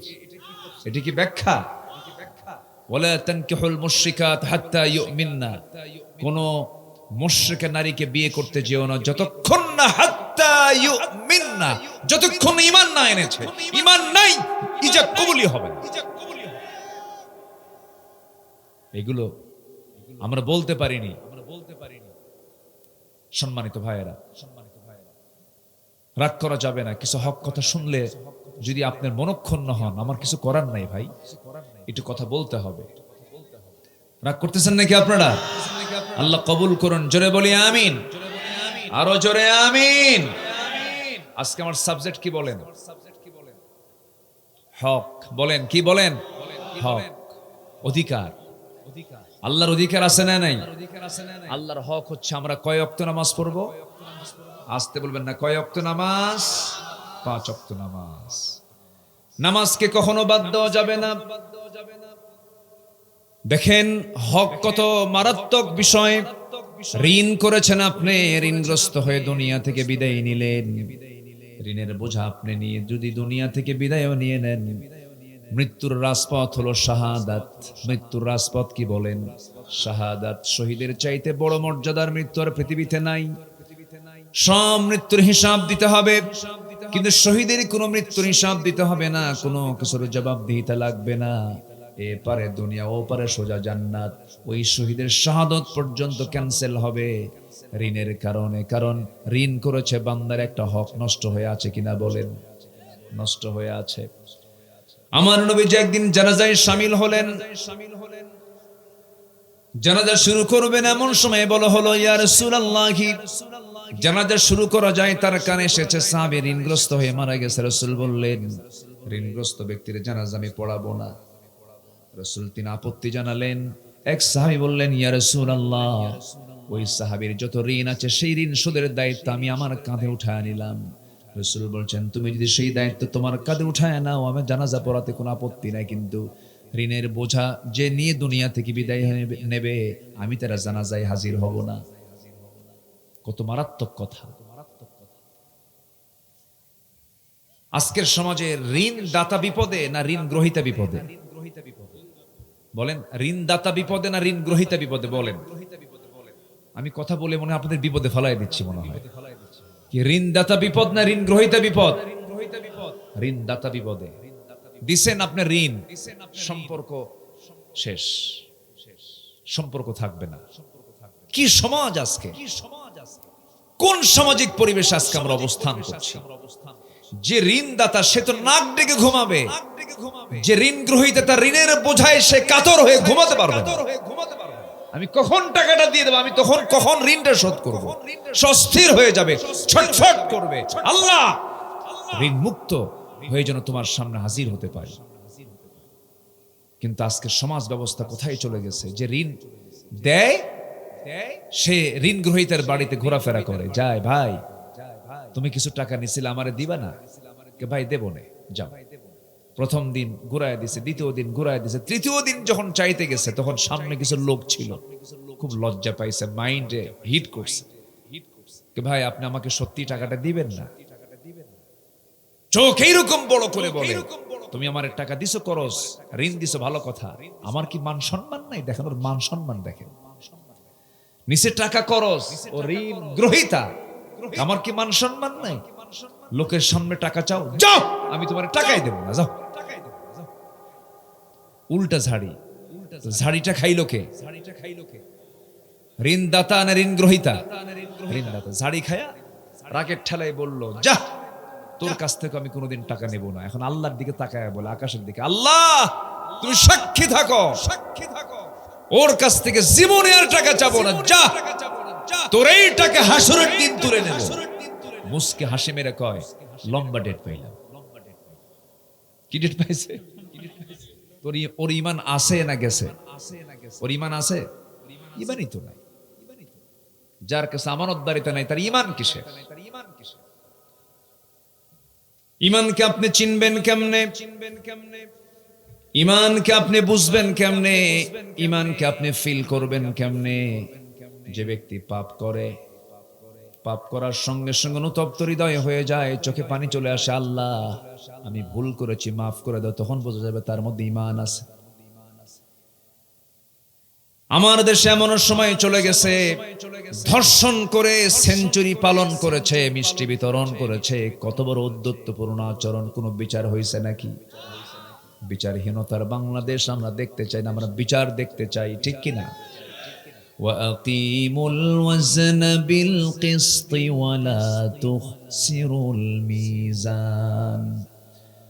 মিজানটাকে ঠিক করো, ওজনটাকে ঠিক করো, বিচারকে ঠিক করে ফেলো। আমার বন্ধুগণ, এই 16 বছর আমরা যা দেখেছি, ফতুয়া দেওয়ার জন্য আলেমদেরকে ফতুয়া দিতে দেয় নাই, ফতুয়া দিয়েছে আল্লামা হাসানুল হক ইনু, বুঝেন নাই? ফতুয়া দিয়েছে। শাহ আহমদ শফি রাহিমাহুল্লাহকে বলতো তেতুল হুজুর, দেখছেন ফতুয়া দেখেন, তেতুল হুজুর বলেছে, আল্লামা সাইদিকে গালি দিয়েছে। তারপরে 16 বছর শুধু ইসলামকে ধ্বংস করার জন্য তার মুখে একটাই জিকির ছিল, সেটা হলো জঙ্গিবাদ। জঙ্গি নাটক করেছে 7 মাস 6 মাস পর পর এক একটা করে অভিযান নাটক তৈরি করেছে। অমুক অভিযানে বের হয়েছে, সেখানে জঙ্গির আস্তানা খুঁজে পাওয়া গেছে, এতগুলো অস্ত্র সহ এতগুলো মানুষ সেখান থেকে আমরা উদ্ধার করেছি। ওদের এই পরিকল্পনা ছিল। দেখেন তো আজ 8-9 মাস হয়ে গেল, একটা কি জঙ্গির কোনো আস্তানা খুঁজে পাওয়া গেছে? কোথাও কি খুঁজে পাওয়া গেছে? কেন পাওয়া যাচ্ছে না? এই জঙ্গি নাটক যিনি তৈরি করেছেন, সেই জঙ্গি নাটকের যিনি মূল নাট্যকার, তিনি এখন মামু বাড়ি দিল্লি গিয়ে বসে আছেন। এই জন্য আর নাটকটা নাই। অনেক কিছু করেছে, আমরা এগুলোর পুনরাবৃত্তি আর দেখতে চাই না। জোরে বলি ইনশাআল্লাহ। আগামীর বাংলাদেশ আমরা গর্ব হলো ইসলাম দিয়ে, আমরা মুসলমান, ইসলাম দিয়ে গর্ব। জোরে বলি ইনশাআল্লাহ। কোন হীনমন্যতায় ভোগেন নাকি আপনারা? ইসলাম ছিল, আছে, থাকবে। পৃথিবীর আর কেউ কিছু থাকবে না, পৃথিবীর কিছুই থাকবে না। ইসলাম ছিল, আছে, থাকবে। আল্লাহর হক আদায় করার জন্য বান্দার করণীয় 10টা কাজ। আমি একটাও কিন্তু বলিনি, তবে একটা বলে ফেলেছি, একটা হাদিসের উদ্ধৃতি দিয়ে, শুধু একটু আয়াত দিয়ে মিলায়ে দেব। সেটা হলো সকল প্রকার শিরক থেকে নিজেকে পরহেজ রাখতে হবে। শিরকের কিন্তু অনেক ক্লাস আছে, শিরকুল আকবার আর শিরকুল আসগার। ছোট শিরক, বড় শিরক। শিরক এমন একটা গুনাহ, যে গুনাহটা এত সূক্ষ্ম, পিঁপড়া হাঁটলে যেমন আওয়াজ কানে যায় না, শিরকের গুনাহ বান্দা কখন করে সে নিজেও টের পায় না। চলবো কেমন করে বলেন তো? এর মধ্যে কি শিরক আছে? আসতে কয় চলবো কেমন করে ভাই, দিন পথ যাচ্ছে না, কেমন করে আগামীকালটা চালাবো সে উপায়ও তো নাই। বলেন তো এর মধ্যে কি কিছু আছে? কিছু ভেজাল আছে? ভেজাল আছে? কি আছে বলেন? শিরক আছে। আমাকে চালাবেন কে? ওয়াইদা মারিতু ফাহুয়া ইয়াশফিন। আমি যখন অসুস্থ হই আমাকে সুস্থ করেন তিনি কে? যত ওষুধ, যত অসুখ পৃথিবীতে আছে, প্রত্যেকটা অসুখের ঔষধ আছে না নাই? আপনি হতাশ হবেন কেন ভাই? ক্যান্সার শেষ, আছে না? এরকম আছে না? ক্যান্সার নিয়েও বেঁচে থাকে 30 বছর, আছে না? ক্যান্সার নিয়েও 30 বছর বেঁচে থাকে। তোর কিসের ক্যান্সার? দেহে ক্যান্সার বহন করছে, বেঁচে আছে 30 বছর, আর দেহে কোনো রোগও নাই, বালাই নাই, শেষ সাথে শীত হয়ে কাঠ হয়ে মরে শেষ। আছে না নাই? ডাক্তার বলল ক্যান্সার, জবাব দিল নেই কোনো অ্যান্সার। এর মধ্যে কি শিরক আছে না নেই বলুন তো? অ্যান্সার আছে কার কাছে? আসতে বলুন না, কার কাছে অ্যান্সার আছে? আল্লাহর কাছে। কোন শিরক জনিত কোনো গুনাহ করা যাবে না, শিরক মিশ্রিত কোনো গুনাহ করা যাবে না। আল্লাহ রাব্বুল আলামিন দুটো আয়াতে ক্লিয়ার করে বলে দিয়েছেন। একটা আয়াত হলো সূরা নিসার 116 নম্বর আয়াত। আল্লাহ রাব্বুল আলামিন বলেন, ইন্নাল্লাহা লা ইয়াগফিরু আন ইউশরাকা বিহি ওয়া ইয়াগফিরু মা দুনা যালিকা লিমান ইয়াশা ومن يشرك بالله فقد ضل ضلالا بعيدا। জোরে বলুন আল্লাহু আকবার। আল্লাহ রাব্বুল আলামিন বান্দার সব গুনাহ maaf করে দিবেন। তোমার গুনাহ আনানাস সামা, আকাশ ছেয়ে গেছে, বিকরাবিল আরদিল খাতায়া, গোটা জমিন ছেয়ে গেছে, কোনো প্রবলেম নাই। সব গুনাহ আমি নজরে দেব না। আল্লাহ তুশরিক বি শাইআন, শিরক মুক্ত হয়ে তুমি আমার কাছে সামনে হাজির হও, সমস্ত গুনাহগুলো maaf করে আমি আল্লাহ তোমাকে নিজে জান্নাতের চাবি দিয়ে দেব। যরকান সুবহানাল্লাহ। ফাদখুলি ফি ইবাদি ওয়াদখুলি জান্নাতি। আল্লাহ রাব্বুল আলামিন আরেক জায়গায় বলছেন, ওয়া মান ইউশরিক বিল্লাহি ফাকাদ হারামাল্লাহু আলাইহিল জান্নাহ। যে ব্যক্তি শিরক করবে তার জন্য জান্নাতটা বাজেয়াপ্ত হয়ে যাবে, জান্নাত তার জন্য হারাম হয়ে যাবে। এইজন্য জানু ওয়া আনতুমুল আ'লাউনা ইন কুনতুম মুমিনিন। আল্লাহু আকবার বলেন। কার কথা? আসতে বলবেন না, কার কথা? আল্লাহর কথা। সূরা হামিম সিজদার ভিতরে আল্লাহ রাব্বুল আলামিন বলেন, ইন্নাল্লাযীনা ক্বালু রাব্বুনাল্লাহু সুম্মা ইসতাকামু তাতানাজ্জালু আলাইহিমুল মালায়েকা আল্লা তাখাফু ওয়া লা তাহজানু ওয়া আবশিরু বিল জান্নাতিল্লাতী কুনতুম তুআদুন। জোরে বলুন আল্লাহু আকবার। ঈমান যারা আনে, যারা বলে আমার রব আল্লাহ, সুম্মা ইসতাকামের পরে টিকে থাকে, তাদের জন্য আল্লাহ রাব্বুল আলামিন জান্নাতের ওয়াদা করেছেন। আমার বন্ধুগণ, বর্তমান পৃথিবীতে যদি জিন্দা কিছু ঈমানদার দেখতে চান, ফিলিস্তিনের দিকে তাকায় দেখেন, গুলি করে ওরা হাত দিয়ে শুধু ঢিল ছোড়ে, কোনো ভয় নাই। সুবহানাল্লাহ বলবেন না? জোরে কান সুবহানাল্লাহ। কি ঈমান তাদের, কি মজবুত তাদের চেতনা। দেশের প্রতি কি টান তাদের, দেশের প্রতি কি মহাব্বত তাদের। আল্লাহু আকবার বলেন। ছোট্ট ছোট্ট বাচ্চাদের মুখ থেকে যখন কথা বের হয় যেন এক একটা খালিদ বিন ওয়ালিদ কথা বলতেছে। সেদিন ছোট্ট একটা মেয়ে আমাকে খুব কাঁদিয়েছে জানেন, আমার কান্না পেয়েছে। আমি সেই রাত্রিতে বারবার শুধু আমি ওটা ফিল করছিলাম। ছোট্ট মেয়েটা বলতেছে, আল্লাহ শুনেছি গোটা দুনিয়াতে অনেক মুসলমান, কেউ তো খাবার দিল না আমাদের, কোথাও খাবার নাই। আল্লাহ শুনেছি তোমার জান্নাতে নাকি বহু খাবার আছে, আমাদের মৃত্যু দিয়ে দাও, তোমার জান্নাতে গিয়ে খাবার। ছোট্ট বাচ্চা কি অভিমান করে আল্লাহকে এই কথাটা বলতেছে। ছোট্ট বাচ্চা দুধ খাওয়া মনে হয় ছাড়ে নাই, এমন ছোট্ট একটা বাচ্চাকে দেখলাম ছাগলের ঘাস চাবায়া চাবায়া ক্ষুধা নিবারণ করছে। মনে পড়ে গেল আমার সেই শিবে আবু তালিবের কথা।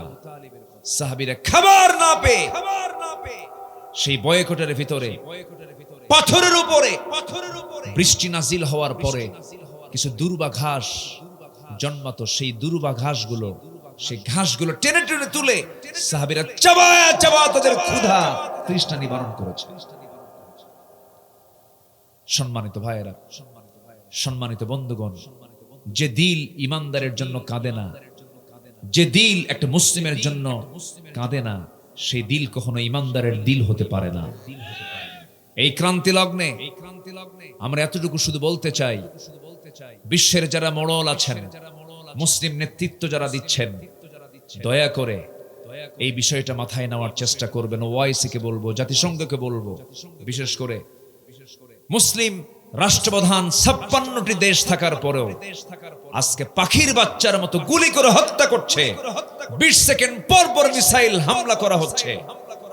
এখন তো কোনো মিডিয়াই নাই, কিচ্ছু নাই, আড়ালে যা ইচ্ছা তাই করছে।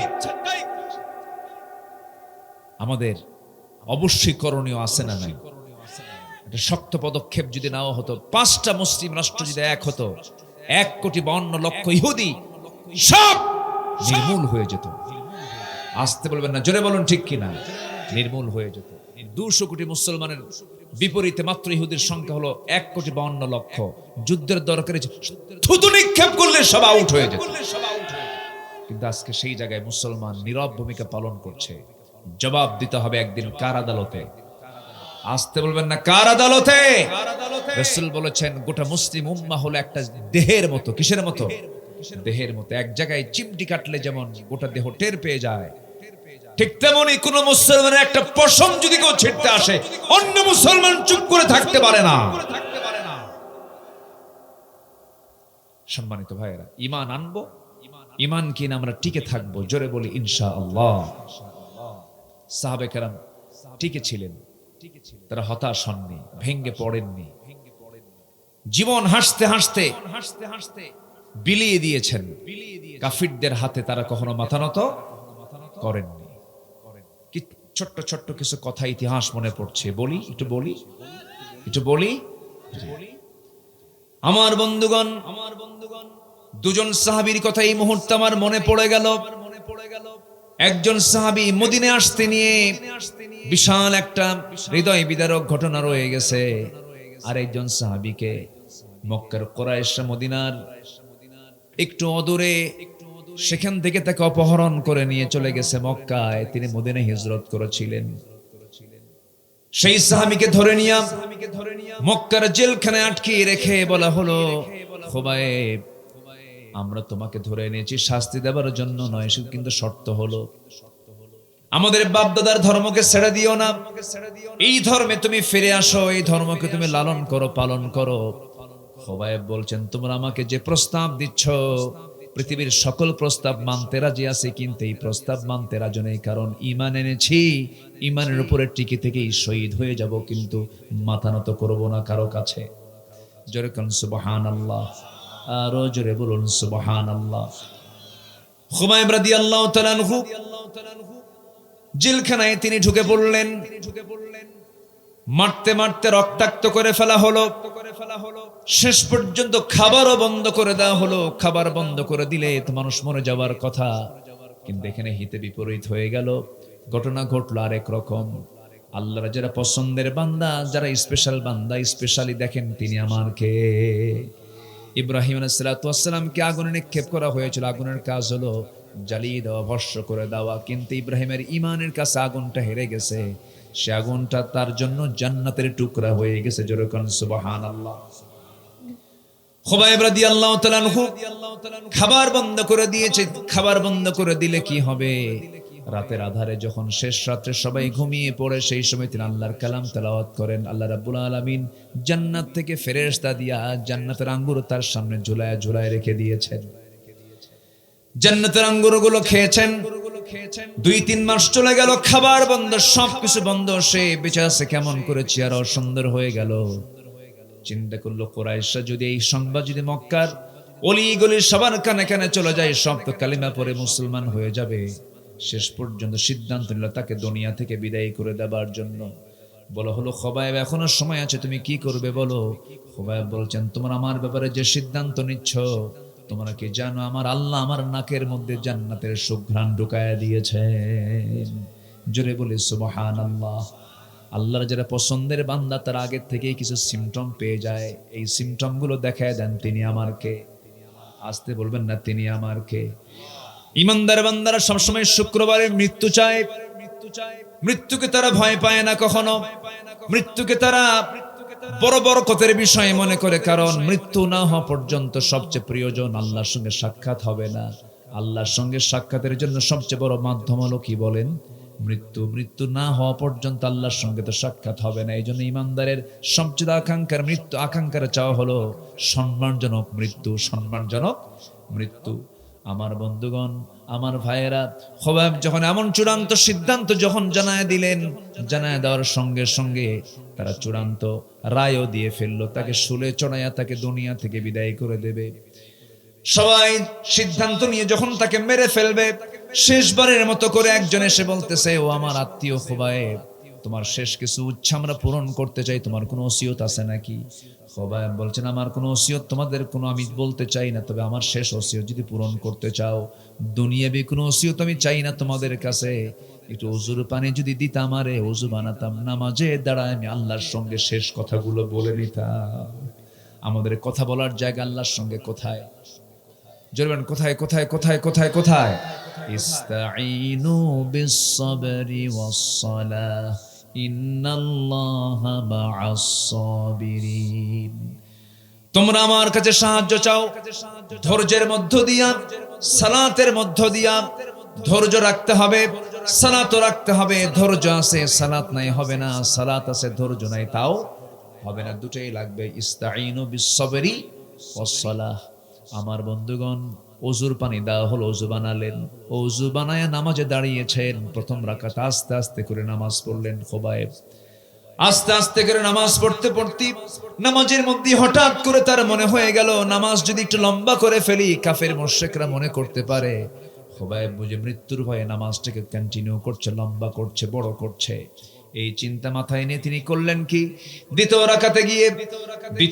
রাকাতে গিয়ে তিনি নামাজটাকে শর্ট করে ফেললেন। সব কিছু শর্ট করে ফেলে সালাম ফিরেই দুহাত উঁচু করে আকাশের দিকে তাকায় বলছে, আকাশের মালিক আল্লাহ, আজকে 6 মাস যাবত আমি আমার রাসূলকে দেখতে পাই না, নবীর দরবারও দেখতে পাই না, আমার প্রিয় সাহাবীদের সঙ্গে দেখা হয় না।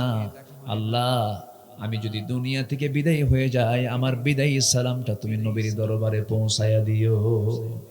নবীর প্রতি মুহাব্বত আছে না নাই? নবীর প্রতি মুহাব্বত না হলে পরে কি জান্নাত পাওয়া যাবে নাকি? মুহাব্বত থাকতে হবে, আনুগত্য থাকতে হবে। তবে কোনটা আগে দরকার, মুহাব্বত না আনুগত্য? ভালো করে বলেন, ভালো করে বলেন। মুহাব্বত আগে দরকার না আনুগত্য আগে দরকার? আনুগত্য আগে দরকার, এরপরে মুহাব্বত। আনুগত্য নাই, মুহাব্বত দিয়ে কোনো কাজ হবে না। মুহাব্বতের কোন অংশ কমতি ছিল না আবু তালেবের। অনেক সাহাবীও তার মতো খেদমত করতে পারেন নাই। গোটা পৃথিবীর কেউ আবু তালেবের মতো খেদমত করতে পারে নাই। আবু তালেব রাসূলকে যে খেদমত উপহার দিয়েছেন, পৃথিবীর কোনো মানুষ তার মতো এমন খেদমত করতে পারে নাই। নিজের ছেলেকে দূরে রেখে, আলীকে দূরে রেখে, বুকের সঙ্গে জড়িয়ে রেখে আবু তালেব আমার রাসূলকে কোলে পিঠে মানুষ করেছে। আমার নবীজিকে ভাষা শিখিয়েছেন, আমার নবীজিকে ব্যবসা শিখিয়েছেন, আমার রাসূলকে দূর দেশে সফর নিয়ে চলে গেছেন, বিয়েটাও করায় দিয়েছেন। আমার রাসূলকে মোহাব্বত করতে গিয়ে শিব আবু তালেবে বয়কট থেকেছেন, কাফিরদের সঙ্গে লড়াইও করেছেন, বাকবিতণ্ডা করেছেন, নবীজিকে মারতে দেন না, আঘাত করতে দেন নাই। কিন্তু ঈমান না থাকলে নবীর পিছনে সবসময় তিনি ছায়ার মতো থাকতেন, সবসময় তার পাশে দাঁড়াতেন। আমার নবীজি তাকে খুব মোহাব্বত করতেন। আবু তালেব খুব দৃঢ়চেতা ছিলেন রাসূলের ব্যাপারে। কেউ কোনো কথা বললে তিনি সামনে দাঁড়ায় যেতেন না, না আমার ভাতিজাকে মারা যাবে না, আঘাত করা যাবে না। আমার রাসূল তাকে কোনোদিন জোরপূর্বক বলেন নাই চাচা আপনি ইসলাম কবুল করেন, কারণ লা ইকরাহা ফিদ্দিন, দিন গ্রহণে কোনো জবরদস্তি নাই, কোনো তাড়াহুড়ো করা যাবে না, কোনো ঠেলাঠেলি করা যাবে না, গুতাগুতি করা যাবে না। আমার বন্ধুগণ, আমার রাসূল কোনোদিন বলেন নাই, তবে একটা দিন বলেছিলেন, যেদিন তার মৃত্যুর শয্যায় তিনি শায়িত, সেদিন তার পাশে বসে রাসূল কেঁদে কেঁদে বলছেন, চাচা আমার জন্মের পূর্বে আমার বাপ হারাইছি, জন্মের পর পর আমার মাকে হারাইছি, আমাকে কোলে পিঠি আমার দাদা মানুষ করা শুরু করেছেন, দাদাটাকে হারাইছি 7 বছরে। ওই 7 থেকে নিয়ে আজকে এতদিন পর্যন্ত নবুয়ত প্রাপ্তি পর্যন্ত আপনি আমাকে ডানে বামে সামনে পিছন থেকে আমাকে আড়াল করে করে শত্রুদের কাছ থেকে আমাকে দূরে রেখে আমাকে নিরাপত্তা দিয়েছেন, নিরাপদে রেখেছেন, ব্যবসা শিখিয়েছেন, বিয়ে দিয়েছেন, এত কিছু আপনি আমার জন্য করলেন। ও চাচা আপনার ছেলে দুটাও আপনি আমার হাতে তুলে দিয়েছেন, একটাবার চাচা কালিমা পড়ে মুসলমান হয়ে যান, দিনটা গ্রহণ করেন, কারণ জান্নাত পাওয়ার জন্য ভাতিজার পরিচয় দিয়ে চাচা বাঁচবে না, চাচার পরিচয় দিয়ে ভাতিজা বাঁচবে না, বাবার পরিচয় দিয়ে সন্তান বাঁচবে না, সন্তানের পরিচয় দিয়ে বাবা বাঁচবে না। ঈমান হলো এমন একটা সম্পদ চাচা, এটাকে লালন না করলে পরে, এটাকে গ্রহণ না করলে পরে কিচ্ছু লাভ হবে না, সবগুলো জিরো হয়ে যাবে, সব মাইনাস হয়ে যাবে। রাসূল যখন বারবার বলছিলেন, সেই সময় আবু তালেব বলছেন, ভাতিজা মুহাম্মদ আমাকে বারবার জোরাজুরি করতে যেও না, আমার কপালে দিন গ্রহণ হবে না, আমার বাপদাদার ধর্ম আমি ছাড়তে পারবো না, হাসবুনা আমার জন্য যথেষ্ট আমার বাপদাদার ধর্ম। এই জাতীয় কথা যখন বলে ফেললেন তিনি, আমার নবীজি এক পর্যায়ে এই কথা বলে ফেললেন, চাচা আপনি অর্ধেক কালিমা বলেন, লা ইলাহা ইল্লাল্লাহ, এতটুকু বলবেন, আর বাকিটুকু বলার দরকার নাই। সঙ্গে সঙ্গে আল্লাহর পক্ষ থেকে আয়াত নাজিল হয়ে গেল, রাসূলকে জানানো হলো, আপনি যাকে ভালোবাসবেন আপনি তাকে হেদায়েত দিতে পারবেন না, হেদায়েতের চাবি কার হাতে? আসতে বলবেন না, কার হাতে? নবীজি হাতটা গুটায় নিলেন। আবু তালেব কি দেখে নাই? আবু তালেব রাসূলের জীবনের বহু মুজিজাত, ছোট থেকে নিয়ে বড় পর্যন্ত বহু মুজিজাত তিনি দেখেছেন, কিন্তু হেদায়েতের মালিককে বলেন কোনদিন অনেক সাহাবী ছিলেন, যেরকম সালমান ফারসি রাদিয়াল্লাহু তাআলা আনহু, কোনদিন রাসূলকে তিনি দেখেন নাই, শুধু একটা দিন দেখেছেন, যেদিন সেদিন একটাবার দেখে তার প্রতি কালিমা গ্রহণ করে ঈমান এনেছেন, যেরকম সুবহানাল্লাহ। একদিন দেখি কালেমা পড়েছেন, আর সারা জীবন দেখলেন আবু তালেব কপালে ইসলাম জুটলো না। আবু তালেব আমার নবীজির এত কাছের মানুষ ছিলেন, একদিন বলে ফেলছেন, ভাতিজা মুহাম্মদ তোমার জন্ম যেদিন হলো, তুমি যেদিন জন্ম নিলা সবাই খুশি, আমরা, আমি আনন্দিত, আবু লাহাব আনন্দিত, আমির হামজা আনন্দিত, সব আমরা আনন্দিত, কিন্তু 3 দিন পর রাতের বেলা চাঁদনি আকাশের নিচে তোমাকে শোয়া রাখা দেখলাম, তোমাদের বাড়ি আমি দেখতে গেছি তোমাকে দেখার জন্য, দরজা খুলে দিল, ভিতরে ঢুকে গেলাম, ভিতরে ঢুকে যাওয়ার পরে দেখি তোমার শুয়ে থাকাটা ঘরের মধ্যে নয়, তোমাকে শুয়ে রেখেছে চাঁদনি আকাশের নিচে, কিন্তু তোমার পাশে কেউ নাই, তোমার মা তোমার পাশে নাই, তোমার মা শুধু পাশে এক কোনায় বসে বসে ডুকরে ডুকরে কাঁদতেছে, চোখের পানি ফেলে ফেলে কান্দে, কিন্তু তোমার পাশে কেউ নাই। সেই সময় আমি একটা জিনিস দেখেছি, মুহাম্মদ কতটুকু সত্য তুমি বলো তো। চাচা আপনি কি দেখছেন? সেই সময় দেখতে পেলাম তুমি একা একা দুটো হাত নড়াচড়া করছো, দুটো পা নড়াচড়া করছো, আর তাকায় আছো আকাশের চাঁদের দিকে। তোমার ডান হাতটা যখন বাম দিকে যায়, আকাশের চাঁদ বাম দিকে যায়, তোমার হাতটা যখন ডান দিকে আসে, আকাশের চাঁদটা বাম থেকে ডান দিকে আসে। যখন তোমার দুইটা হাত মিলে যখন নিচের দিকে টান মেরে ধরো, চাঁদটা আপনা আপনি তোমার কাছাকাছি চলে আসে। তোমার সঙ্গে চাঁদ নড়াচড়া করছিল, আমি কি ভুল দেখছি না ঠিক দেখেছি? রাসূল কেঁদে কেঁদে বলছেন, চাচা জন্মের পূর্বে বাপ হারাইছি, জন্মের পর পর মা হারাইছি, এই বিশাল একটা বয়স আল্লাহ পাক আমাকে দিয়েছেন, আপনি আমাকে ধীরে ধীরে বড় করেছেন চাচা, কিন্তু আমার মা সেদিন আমাকে কোলে নিতে পারছিলেন না। এর কারণ হলো, একটা সন্তান যখন দুনিয়াতে চলে আসে, সন্তান আসার সঙ্গে সঙ্গে ওই মহিলাটার এক নম্বর চিন্তা হলো, সন্তানটা তো আমার ঠিক আছে, কিন্তু সন্তানটা আমি কোলে উঠায় দেব, আমার স্বামীর কোলে উঠায় দেব। কিন্তু আমার মা আমাকে যখন কোলে নেন, যেই সন্তানকে তার স্বামীর কোলে উঠায় দিবেন, সেই স্বামী তো দুনিয়া থেকে বিদায় নিয়েছেন জন্মের পূর্বেই। স্বামীর কথা বারবার মনে পড়লে পরে তিনি সন্তান কোলে নিতে পারছিলেন না। আমাকে কোলে নেওয়া মানে তার চোখে পানি চলে আসা, আমাকে কোলে নেওয়া মানে স্বামীর কথা বারবার মনে হয়, এই জন্য তিনি আমাকে সময় দিতে পারছিলেন না। এই জন্য একাকী আমি কেমন করে থাকি, চাঁদনি আকাশের নিচে আল্লাহ আমার মা আমাকে শোয়ায় রেখেছেন। আর আল্লাহ রাব্বুল আলামিন সেই একাকিত্বকে দূর করার জন্য আকাশের চাঁদ আমার জন্য মহান রাব্বুল আলামিন আমার জন্য খেলনা বানায়া দিয়েছিলেন। জোরে কোন সুবহানাল্লাহ। আমার বন্ধুগণ, হেদায়েত চাইবো কার কাছে? আসতে বলবেন না, হেদায়েত চাইবো কার কাছে? আল্লাহর কাছে হেদায়েত চাইবো, ঈমানটা মজবুত করে আনবো এবং দোয়া করবো, ওয়াসাব্বিত আকদামানা ফানসুরনা আলাল কওমিল কাফিরিন। আল্লাহ আমাদের কদমটাকে মজবুত করে দাও, বাতিলদের আক্রান্ত হয়ে যেন ঈমান ছুটে না যায়, হামলা মামলার একটা চিত্র দেখে যেন আমরা তাদের দিকে না যাই। আল্লাহ আমাদেরকে, আমাদের কদমকে মজবুত করে দিও। আমার বন্ধুগণ, সেই খুবাইব রাদিয়াল্লাহু তাআলার কথা বলছিলাম। খুবাইব শেষ পর্যন্ত এই দোয়াটা করলেন, ও আল্লাহ আমার বিদায়ী সালামটা তুমি নবীর দরবারে পৌঁছায় দিও। নবীর প্রতি কি মুহাব্বত, তার শেষ দোয়াটা এমন দোয়া ছিল। এই দোয়া সে সম্পূর্ণ করে তিনি করলেন কি, সেই জায়গা থেকে সোজা ফাঁসির শুলে কাষ্টের দিকে দৌড়া যান। সেই সময় সবাই বলে, খুবাইব তুমি কি পাগল হয়েছো নাকি? কেন, কেউ কি মরার জন্য দৌড়া যায় নাকি? খুবাইব বলছেন, তোমরা আমাকে কি মনে করতেছো জানি না, তোমরা আমাকে ফাঁসির শুলের কাষ্ট দেখাচ্ছ, আর আমার আল্লাহ রাব্বুল আলামিন জান্নাতের 8টা দরজা আমার জন্য দেখায় দিতেছে। জোরে বলি ভাই সুবহানাল্লাহ। ইখলাস নিয়ে আসতে হবে, ঈমানের গভীরতায় পৌঁছতে হবে, রাসূলের প্রতি মুহাব্বত বাড়াতে হবে, সুন্নাহর পাবন্দি হতে হবে, তাহাজ্জুদ পড়তে হবে, কোন নফল ইবাদতকে বাদ দেওয়া যাবে না, নফল নামাজকে বাদ দেওয়া যাবে না। আপনার জীবনে যদি নফল নামাজ না বাদ পড়ে, আপনার জীবনে কখনো ফরজ নামাজ বাদ পড়বে না। নফল ফরজকে পাহারা দিয়ে ফেলে, নফল ফরজের গুরুত্বটাকে বাড়ায় দেয়। যে ব্যক্তি তাহাজ্জুদ পড়বে, তার কি কোনোদিন ফজর নামাজ কাজা হবে নাকি? আজ ফজর নামাজ কাজা হবে? হবে না। আমার ভাইয়েরা, খুবাইব রাদিয়াল্লাহু তাআলা তিনি দৌড়ে ওই ফাঁসির মঞ্চের দিকে যাচ্ছিলেন।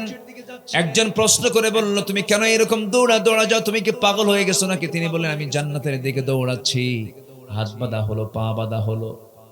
এমন সময় তাকে প্রশ্ন করে বলা হলো, খুবাইব তোমার এই জায়গায় যদি মুহাম্মাদের হাত পা বাঁধতাম কত না ভালো হতো।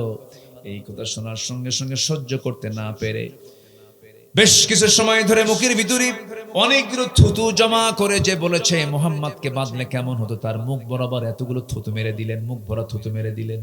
বলেন তো এখন রাগ কমার কথা না বাড়ার কথা? রাগ গেল বেড়ে। তরবারি একটা বের করে সোজা তার ডান হাতে তরবারির যখন আঘাত করা হলো, ডান হাতটা ছিটকে পড়ে গেল। তিনি মুস্কি হাসি মারলেন। বাম হাতে আঘাত করা হলো, তিনি চিৎকার মেরে হাসতেছেন। বলা হলো, খুবাইব তুমি কি পাগল হয়ে গেছো নাকি? অঙ্গহানি করি আমরা একটা করে, তুমি হাসির মাত্রা বাড়ায় দাও কেন?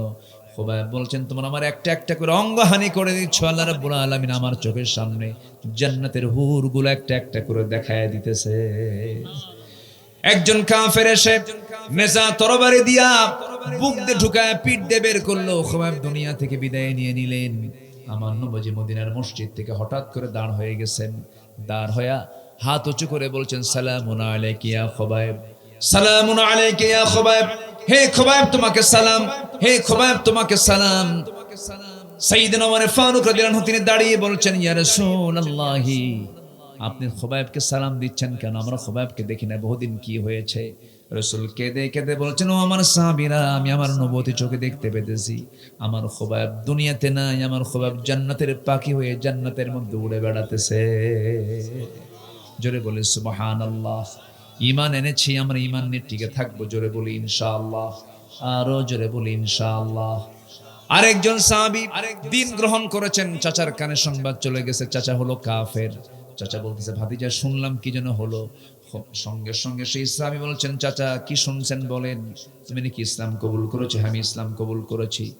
আপনি কি শুনছেন? আপনি দেখেন, আশহাদু আল্লা ইলাহা ইল্লাল্লাহ। চাচা খেপে গিয়ে রেগে গিয়ে থাপ্পড় মেরে জমিনে ফেলে দিয়ে বলছে, এত বড় বেয়াদব তুই আমার বাপ দাদার ধর্মের বিরুদ্ধে তুই অবস্থান গ্রহণ করলে আমি তোকে মাহরুম করব। কি মাহরুম করবেন? চাচার সম্পদ থেকে।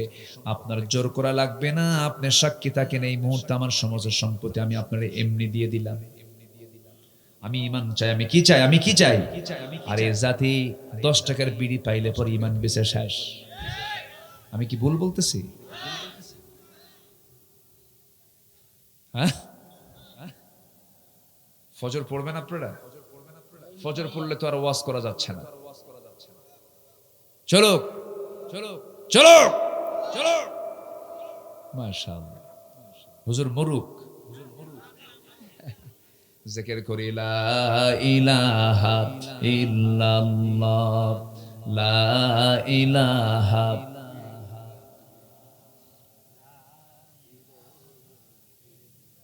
আরো জোরে আল্লাহু আল্লাহ, আল্লাহু আল্লাহ, লা ইলাহা, লা ইলাহা ইল্লাল্লাহু মুহাম্মাদুর রাসূলুল্লাহ সাল্লাল্লাহু আলাইহি ওয়াসাল্লাম। আমি 11:59 বেজে গেছে, 12টা বাজবে এখন। কি করব বলেন? আগায় যাব? আরো 9টা পয়েন্ট, আর 8টা পয়েন্ট পড়ে আছে। আরো ঘন্টা 3 লাগতে পারে আমার আইডিয়া অনুযায়ী। কোনো সমস্যা নাই তো?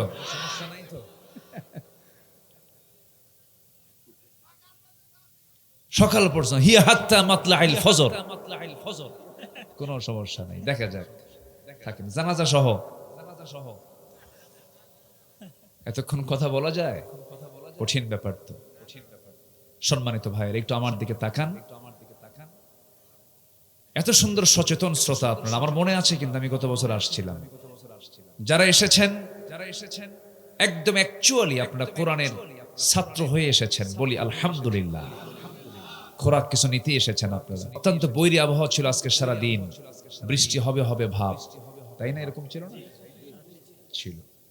এর মাঝেও আপনারা এসেছেন আজকের মাহফিলে। প্রচন্ড গরমও চলছে। আল্লাহ তুমি সবার আশাকে জান্নাতের কারণ বানিয়ে দাও। জোরে বলি আল্লাহুম্মা আমিন।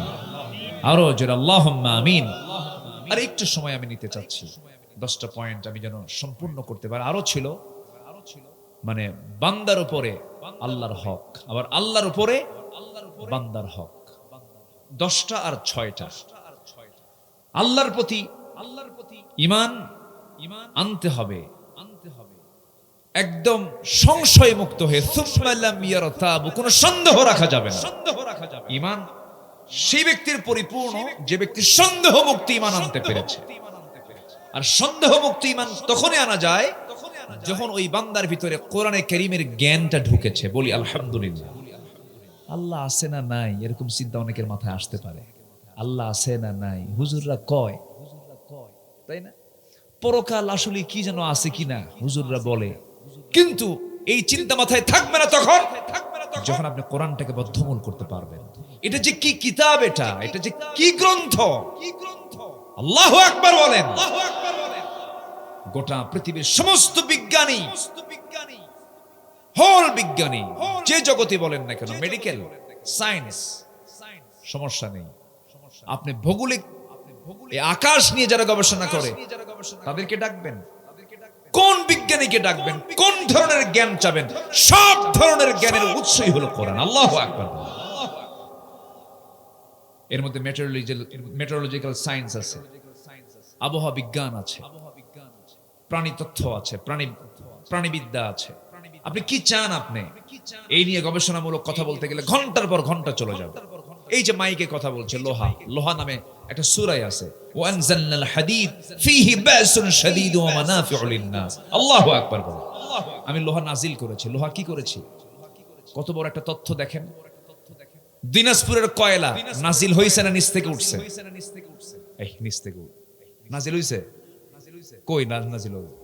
দিনাজপুরের কয়লা কোন জায়গা থেকে ওঠে? উপর থেকে না নিচ থেকে? গ্যাস কোন জায়গা থেকে ওঠে? নিচ থেকে। সোনা নিচ থেকে। লোহা? এই তো ফাইন উত্তর দিয়েছেন একজন। লোহাটা ওয়ানজালনাল হাদিদ, ওয়ানজালনা মানে কি আমি অবতরণ করেছি, আমি নাজিল করেছি লোহাটাকে আসমান থেকে। ওয়ানজালনাল হাদিদ ফীহি বাসুন শাদীদ, যাতে রয়েছে প্রচন্ড শক্তি। লোহা ছাড়া উপায় আছে? যে গাড়িতে করে আসছে ওই গাড়ির মূল অংশ কি বলেন? লোহা। এই যে কথা বলছি মূল অংশ কি বলেন? লোহা। আমার বডিতে যে হাড় গুলো আছে, হাড় গুলো না থাকলে আমি আসতে পারতাম, চলতাম? আমি দাঁড়ায় আছি কিসের উপরে? হাড়ের উপরে। এই যে আমার বন গুলো আছে, এই বন আমাকে দাঁড় করিয়ে রেখেছে। ঠিক তেমনি কোন স্ট্রাকচার সাজাতে গেলেই কি লাগে? লোহা লাগে। বিল্ডিং করবেন আপনি, প্রধান যে উপকরণ কি বলেন? একটা বিল্ডিং দাঁড়ায় থাকে কিসের উপরে? লোহার উপরে। বিমান চলে কিসের উপরে? লোহার উপরে। যুদ্ধ চলে ফীহি বাসুন শাদীদ কিসের উপরে? লোহার উপরে। একটা সুই বানাবেন কি লাগে? ধান কাটবেন কি লাগে? লোহা না কাঁচি?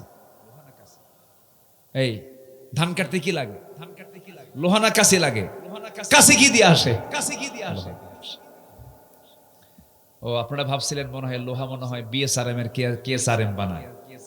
হ্যাঁ, পৃথিবীর কেউ এটা প্রসেস করে, কিন্তু লোহাটা মূলত কার? আল্লাহ নাজিল করেছেন। লোহা উৎপাদন করতে যে তাপমাত্রা লাগবে সেই তাপমাত্রার পরিমাণ হলো 5 billion degree Celsius. 5 billion degree Celsius তাপমাত্রা প্রেজেন্ট থাকলে পরে সেখানে লোহা উৎপাদন হবে। পৃথিবীর কোথাও কি 5 বিলিয়ন আছে? 30 ডিগ্রিতে তো আমরা কায়েত হয়ে পড়ি। সূর্যের অভ্যন্তরীণ তাপমাত্রা হলো 15 million degree Celsius. 15 million degree Celsius সূর্যেরই তাপমাত্রা, পৃথিবীতে 5 বিলিয়ন পাবেন কোথায়? বিজ্ঞান বলছে কোন সুপারনোভার মহা বিস্ফোরণের মধ্য দিয়ে আল্লাহ পাক লোহাগুলোকে আকাশ থেকে নাজিল করে দিয়েছে। আল্লাহ 1500 বছর আগে বলছেন ওয়ানজালনাল হাদিদ, আমি আল্লাহ লোহা নাজিল করেছি। যে জোরে কোন না ভাই সুবহানাল্লাহ।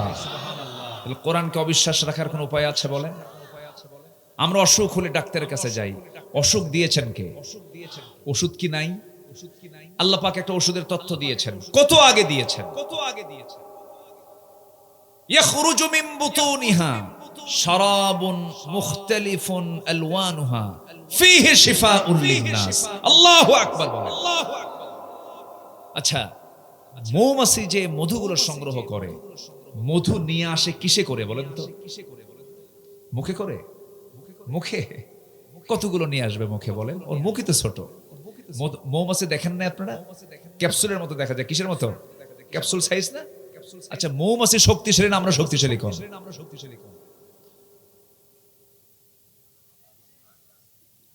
ভালো করে কোন?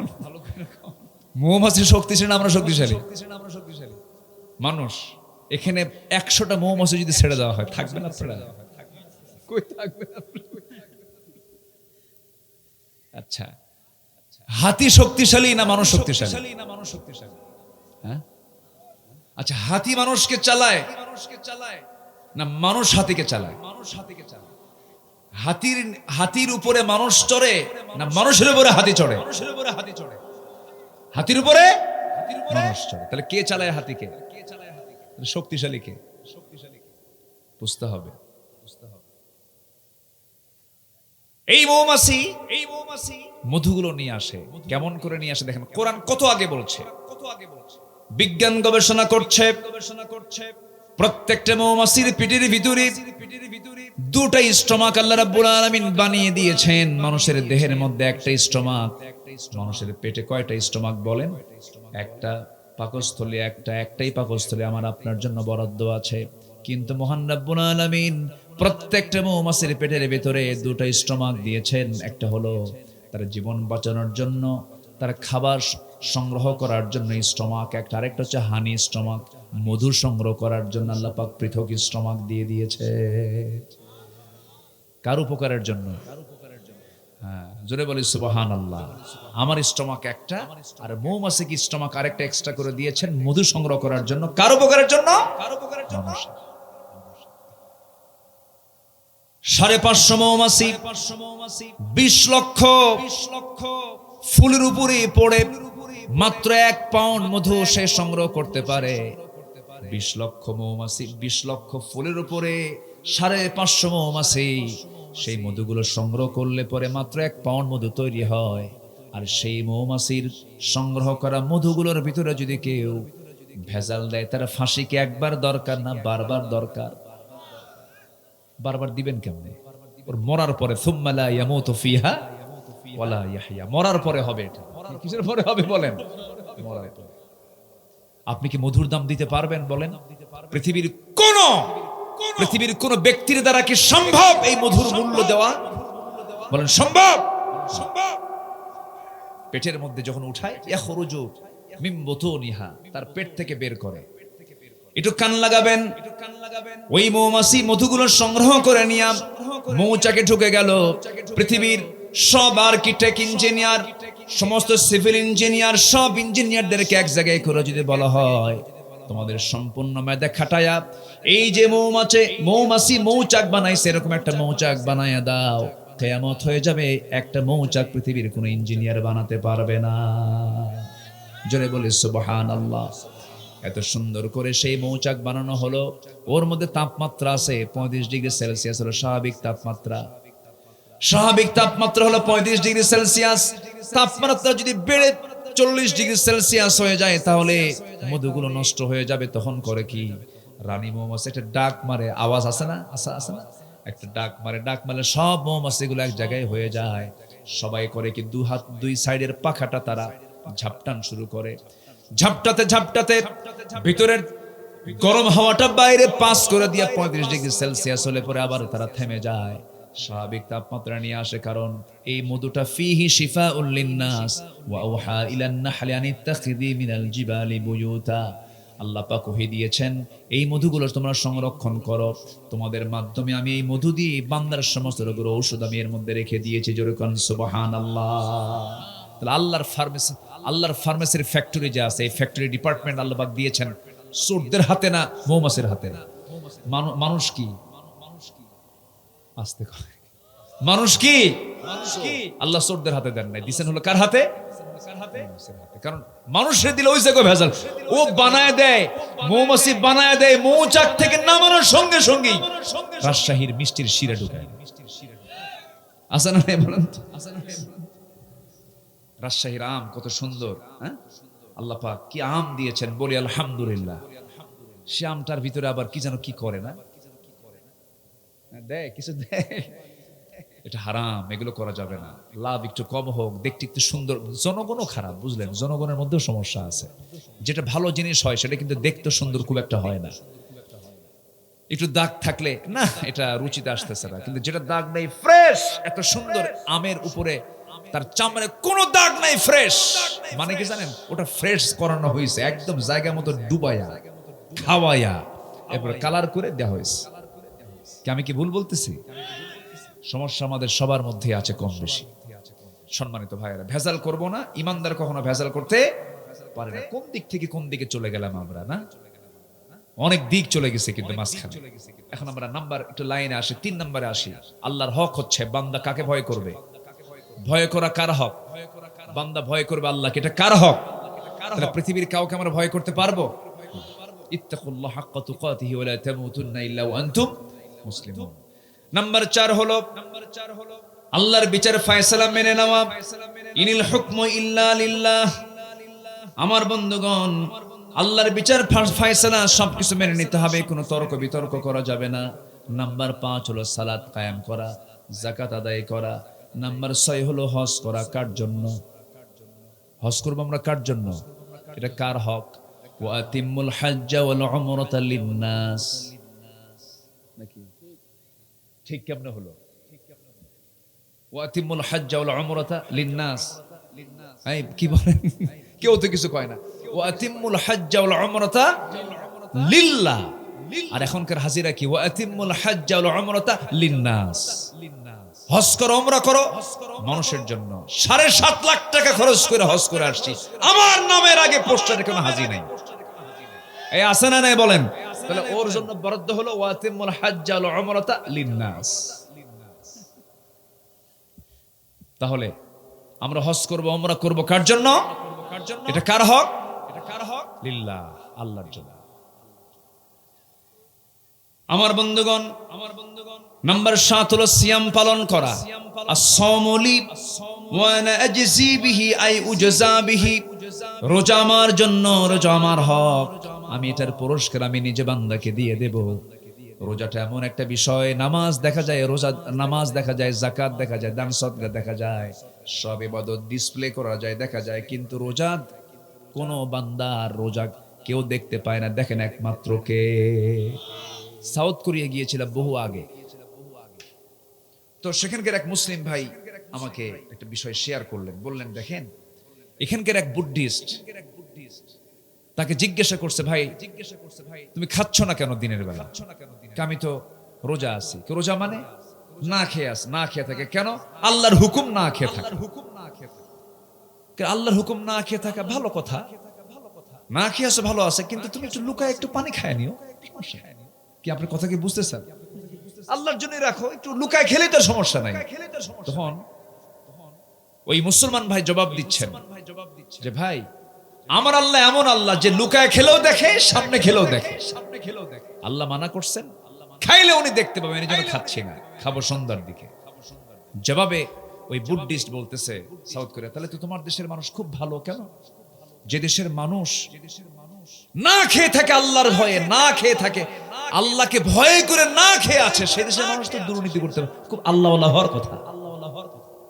কি আমার কথা কি বুঝতেছেন আপনারা? সে দেশে চোর থাকার কথা না, ডাকাত থাকার কথা না। তোমার দেশের মানুষ খুব ভালো মনে হয়, খুব ভালো না আমার দেশের মানুষ? কি কথা বুঝতেছেন আপনারা? আমাদের রোজার কোনো বাস্তবতা নেই, সালাতের কোনো বাস্তবতা আমরা আমাদের জীবনে নিয়ে আসতে পারিনি। আল্লাহ আমাদেরকে কবুল করুন, জোরে বলি আমিন। নাম্বার 8 হলো তওবা করা আল্লাহর হক। ইয়া আইয়ুহাল্লাযীনা আমানু তুবু ইলাল্লাহি তাওবাতান নাসুহা। তওবা করো ও বান্দা, তোমার তওবা হলে পরে তাইবু মিনাজ যামবি কামাল্লা যামবালা। যে ব্যক্তির তওবা কবুল হয়ে গেছে, বুঝতে হবে তার আগের জীবনের কোনো একটা গুনাহও তার নাই। এত বড় একটা অফার এটা তওবা, আমরা আল্লাহর কাছে করব। নাম্বার 9 হলো সমস্ত কিছুর উপরে আল্লাহকে ভালোবাসা, সব ভালোবাসার উপরে আল্লাহর ভালোবাসাকে প্রাধান্য দেওয়া। যে ব্যক্তির কাছে আল্লাহর ভালোবাসা সবচেয়ে সবার আগে প্রাধান্য পাবে, সেই ব্যক্তি ভালোবাসা, সেই ব্যক্তি ঈমানের স্বাদটা পেয়ে যাবে। নাম্বার 10 হলো সর্বশেষ যেটা আল্লাহর হক, সেটা হলো আল্লাহ রাব্বুল আলামিন বলছেন, বান্দারে তুই আমার কাছে চাবি, এটা আমার হক, কারো কাছে চাবি না। وقال ربكم ادعوني أستجب لكم إن الذين يستكبرون عن عبادتي سيدخلون جهنم داخرين। জোরে বলুন আল্লাহু আকবার। তুই আমাকে ডাক, অবশ্যই আমি তোর ডাকে সাড়া দেব। ইস্তাজিব তবে ইস্তিফাল থেকে এসেছে, আমি তোর ডাকে অবশ্যই সাড়া দেব। তুই আমার দিকে 1 পা আগাবি, আমি তোর দিকে 10 পা আগাবো। হেঁটে হেঁটে আসবি, আমি তোর দিকে দৌড়ায় দৌড়ায় যাব। তুই চোখের পানি ফেলবি, তোর জন্য আমি জাহান্নামটাকে আমি হারাম করে জান্নাতটা ওয়াজিব বানায়া দেব। আমরা হক আদায় করার চেষ্টা করব, জোরে বলি ইনশাআল্লাহ। 5 ওয়াক্ত নামাজ পড়বেন কারা কারা? একটু হাত তুলে দেখেন দেখি। 5 ওয়াক্ত নামাজ পড়বেন কারা কারা? জোরে বলি ইয়া আল্লাহ, আমাদেরকে 5 ওয়াক্ত সালাত আদায় করার তৌফিক তুমি আল্লাহ দিয়া দাও। জোরে বলি আমিন, আরো জোরে আমিন, আরো জোরে আমিন। বান্দার প্রতি পরিপূর্ণ অধিকার রক্ষাই হলো বান্দার হক।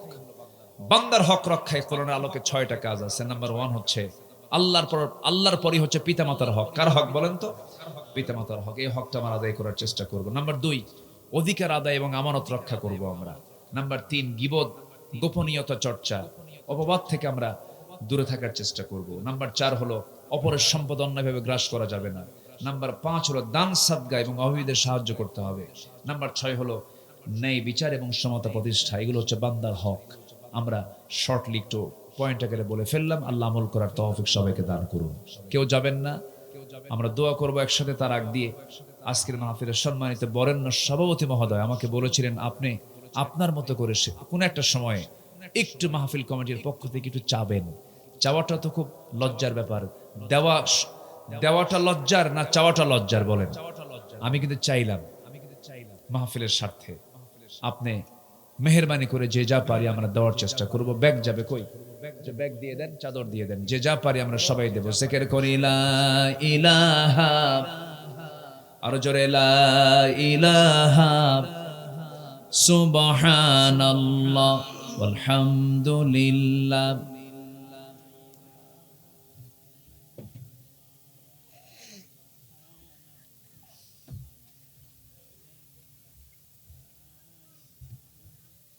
আমরা কেউ না যাই, আমরা দোয়া করব, আমরা কৃপণতা না করে ফিলিস্তিনবাসীদের জন্য, তারপরে মুসলিম মুসলমানদের জন্য আমরা দোয়া করব। একটা বিষয় আমরা বলি, সেটা হলো আমরা খুবই মর্মাহত, আমাদের হৃদয়ে রক্তক্ষরণ হচ্ছে।